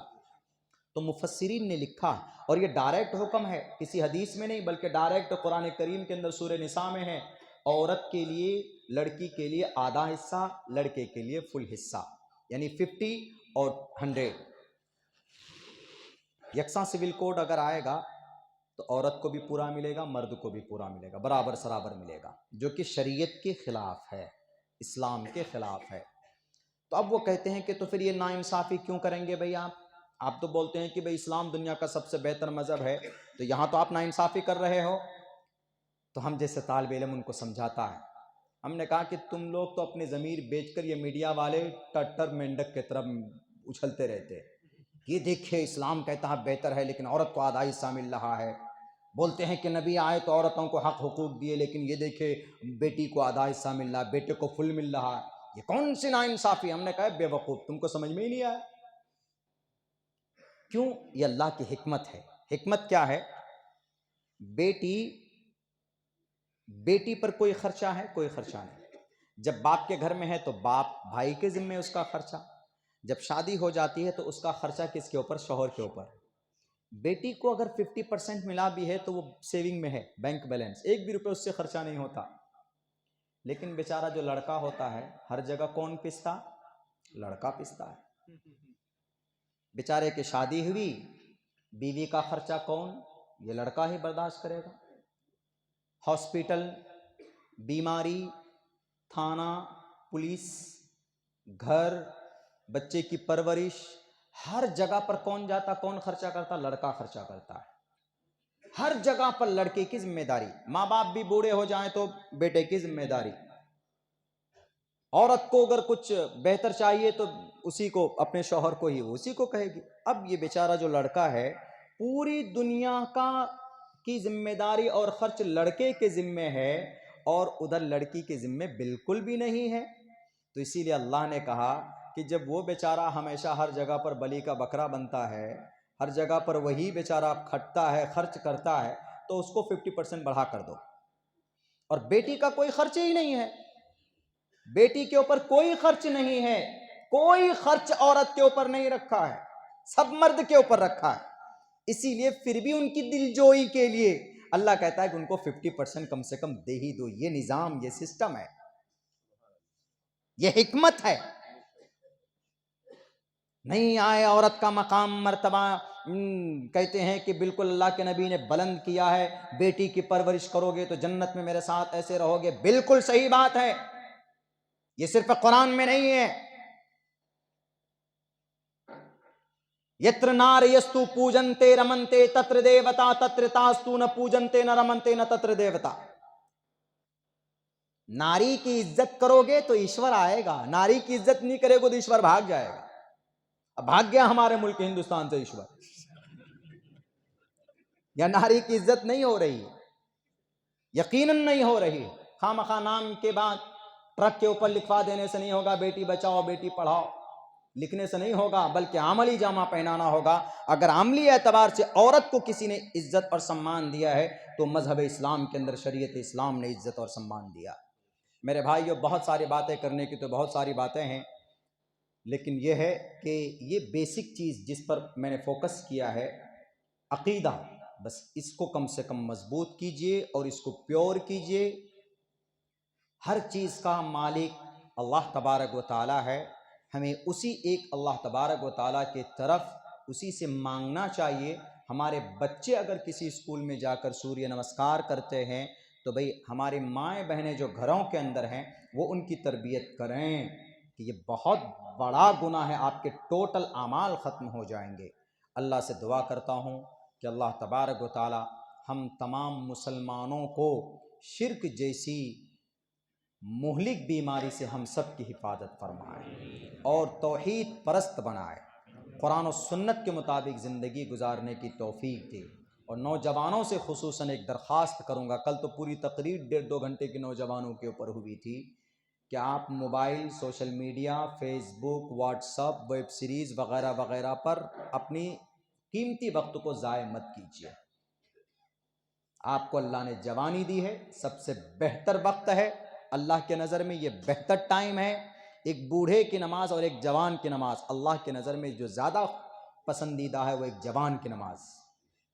اسی لیے اپنی جوانی کو صحیح راستے پر لگائیے، سوشل میڈیا پر اپنی جوانی کو ضائع مت کیجیے، اور خرافاتی چیزیں ویب سیریز کے ذریعے سے غلط کلچر کو مت اپنائیے۔ ہمارا ایک دوست تھا، آ جاتا ہمارے اسکول میں کبھی کبھی، اور جس دن آتا ہے وہ اتنے ٹی شرٹ پہن کے آتا ہے ایسے پھولتے ہوئے۔ ہم نے کہا کہ ہوا بھر کے آئے ہو کیا؟ بولتا مولانا آپ ہی بتاتے ہیں کہ قوی مومن ہونا چاہیے۔ ہم نے کہا وہ تو اچھی بات ہے، قوی مومن اللہ کو پسند ہے، مومن ہونا ہی پسند نہیں ہے، نماز پڑھتے ہو؟ بولا نا ہاں اس جمعے سے شروع کروں گا۔ جب بھی اس کو کوئی کہتا ہاں اس جمعے سے شروع کروں گا، جمعے سے کیوں، اسی وقت سے کیوں نہیں؟ اس کو یہ چیز تو یاد ہے۔ بولتا ہے کیا مولانا صحت یافتہ صحت مند اللہ کو پسند ہے نا ایسا مومن؟ ہم نے کہا کہ ہاں ہے، لیکن سلمان خان کو دیکھ کر صحت بنانے والا مومن پسند نہیں ہے۔ تو بولا تو ہم نے کہا کہ حضرت موسیٰ جیسی صحت بناؤ، باڈی بناؤ۔ تم کو اگر 6 پیک بنانا ہے تو حضرت موسیٰ اور اللہ کے نبی کو دیکھ کر بناؤ۔ یہ تم جو 6 پیک بنا رہے ہو، یہ جو تم ڈولے شولے دکھا رہے ہو، یہ کس لیے دکھا رہے ہو؟ فلمیں دیکھتے ہو، ان ننگے بدن کے ہیرو کو دیکھتے ہو، یہ تم کو 6 پیک دکھاتا ہے اور انہی سے تم پربھاوت ہو کر مرعوب ہو کر ارے بھائی یہ خوبصورت لگ رہا ہے ویسے بناتے ہو۔ اگر انٹینشن تمہاری صحیح ہو، نیت صحیح ہو کہ حضرت موسیٰ بڑے طاقتور تھے، اتنے طاقتور تھے حضرت موسیٰ کہ آج کل کا یہ جتنے ہیرو، یہ جتنے بھی ڈپلیکیٹ، یہ WWF اور یہ انڈرٹیکر، یہ خلیف علی ہے نا، ایک تھپڑ مار دیا تو یہ پتہ نہیں 3 مرتبہ مریں گے۔ اتنے طاقتور تھے حضرت موسیٰ کہ ایک قبطی کو مارا تھا، ایک ہی تھپڑ مارا تھا وہیں مر گیا تھا۔ تو موت کا فرشتہ بھی ڈر ڈر کر جا رہا ہے حضرت موسیٰ کے پاس، اور اللہ کے نبی کے ایک بازو میں 10,000 جوانوں کی طاقت تھی۔ اس وقت کا بڑا پہلوان رکانہ آیا چیلنج کے لیے، نبی تم مجھے اگر پجار دو تو میں تمہارے دین کو قبول کر لوں۔ اللہ کے نبی نے کہا ٹھیک ہے، آؤ کہاں پر لڑنا ہے، کہاں پر مقابلہ کرنا ہے۔ سارے لوگوں کو بلایا گیا۔ رکانہ نے کہا کہ ارے بھائی مجھ سے بڑا کون ہے، میں تو اس وقت کا راک ہوں، میں تو اس وقت کا انڈرٹیکر ہوں۔ اللہ کے نبی سیدھے سادھے آیا۔ آنے کے بعد میں جب انہوں نے کہا کہ پہلے تم کہ پہلے میں، تو انہوں نے کہا کہ پہلے میں۔ رکانہ نے آیا، آپ علیہ الصلوۃ والسلام نے ان کو پکڑا، ایک ایسے نیچے یہاں سے پکڑا اس جگہ، اس وقت میں تہمت باندھتے تو تہمت باندھتے تھے، یہاں گانٹ سے ہو جاتی اس جگہ، ایسے پکڑا اور یہاں پر ہاتھ دیا، اٹھا کر کے نیچے پٹک دیا۔ سر جھٹک کر کرا نہیں یہ چیٹنگ ہے، گڑبڑی ہو گئی، دوبارہ تو اللہ کے نبی کہا دوبارہ کرو. دوبارہ جب کیا تو دوبارہ آپ علیہ الصلوۃ والسلام نے بھی ایسے کر کے ان کو نیچے رکھ دیا. اگر زور سے پٹکتے تو ریڑھ کی ہڈی ٹوٹ جاتی ان کی. آپ اٹھاتے اور آرام سے رکھ دیتے. اس کے بعد دل کی کیفیت ان کی بدلتی جا رہی تھی. دوسری مرتبہ میں بھی, اس مرتبہ بھی دیکھ کے اپنی عزت داؤں پہ لگی ہوئی. وہ کہہ رہا نہیں نہیں یہ جادو کر رہا ہے, کچھ تو ہے, کچھ گڑبڑ ہو رہا. ایک مرتبہ اور. تو آپ علیہ الصلوۃ والسلام نے کہا اور لے لو موقع, چلو. اس مرتبہ جب آیا پوری طاقت کے ساتھ دوڑتا ہوا تو آپ علیہ السلام نے صرف ایک ہاتھ سے یہاں پکڑا اور اٹھا کر نیچے پٹک دیا. یہ طاقت تھی محمد رسول اللہ کی. لیکن طاقت آپ علیہ الصلوۃ والسلام ایسے باڈی پھاڑ کر نہیں دکھاتے تھے. ایسے جب ضرورت پڑتی تھی تب آپ علیہ الصلوۃ والسلام میدان میں آتے تھے. جناب محمد رسول اللہ جنگ حنین میں سارے صحابہ ایک طرف ہو گئے, کفار نے اچانک حملہ کر دیا, تو اس وقت نبی پاک علیہ السلام تلوار لے کر میدان میں, انا النبی لا کذب انا ابن عبد المطلب, ہے کوئی مائے کا لال جو محمد ابن عبداللہ کے سامنے کھڑا ہو جائے, آؤ تمہارے پاس اتنی طاقت ہے تو. یہ تھے اللہ کے نبی علیہ الصلوۃ والسلام کا کردار و کریکٹر. لیکن تب بھی آپ علیہ السلام نے اپنی تلوار سے کسی بھی انسان کا ایک قطرہ خون نہیں بہایا. آپ علیہ السلام ہمت صحابہ کرام کو باندھنے کے لیے, میں نہیں ڈرتا ہوں, میں ابن عبد المطلب ہوں, آؤ میدان میں. کسی ماں نے ایسا بچہ جانا ہو کہ جو مجھ سے مقابلہ کر سکے, آؤ میدان میں. کسی کی ہمت نہیں تھی کہ محمد رسول اللہ کے پاس آ جاتے. تو بہرکیف تو ہم نبی پاک علیہ السلام کی پوری جیونی ہمارے لیے مشعل راہ ہے. اللہ سے دعا ہے اللہ کہنے سننے سے زیادہ عمل کی توفیق دے. بہت بہت شکریہ, جزاک اللہ. السلام علیکم ورحمۃ اللہ وبرکاتہ. دعا فرما دیں. منتر ونتر پڑھا ہے دعا کو؟ ارے نہیں, بنا بات کے منتر ٹھیک نہیں ہے. درود شریف پڑھ لیجئے. اللہم صلی علی محمد وعلی آل محمد کما صلیت علی ابراہیم وعلی آل ابراہیم انک حمید مجید. اللہم بارک علی محمد وعلی آل محمد کما بارکت علی ابراہیم وعلی آل ابراہیم انک حمید مجید. ربنا آتنا فی الدنیا حسنۃ وفی الآخرۃ حسنۃ وقنا عذاب النار. ربنا ظلمنا انفسنا وان لم تغفر لنا وترحمنا لنکونن من الخاسرین.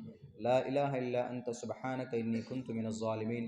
اللہم انا نجعلک فی نحورہم ونعوذ بک من شرورہم. اے اللہ ہمارے صغیرہ کبیرہ گناہوں کو معاف فرما, ہماری تمام لغزشوں کو کوتاہیوں کو درگزر فرما. اے اللہ جو بھی باتیں کہی گئی ہے یا اللہ کہنے سننے میں جو بھی کمی کوتاہی ہوئی ہے ان کو اپنے فضل و کرم سے معاف فرما.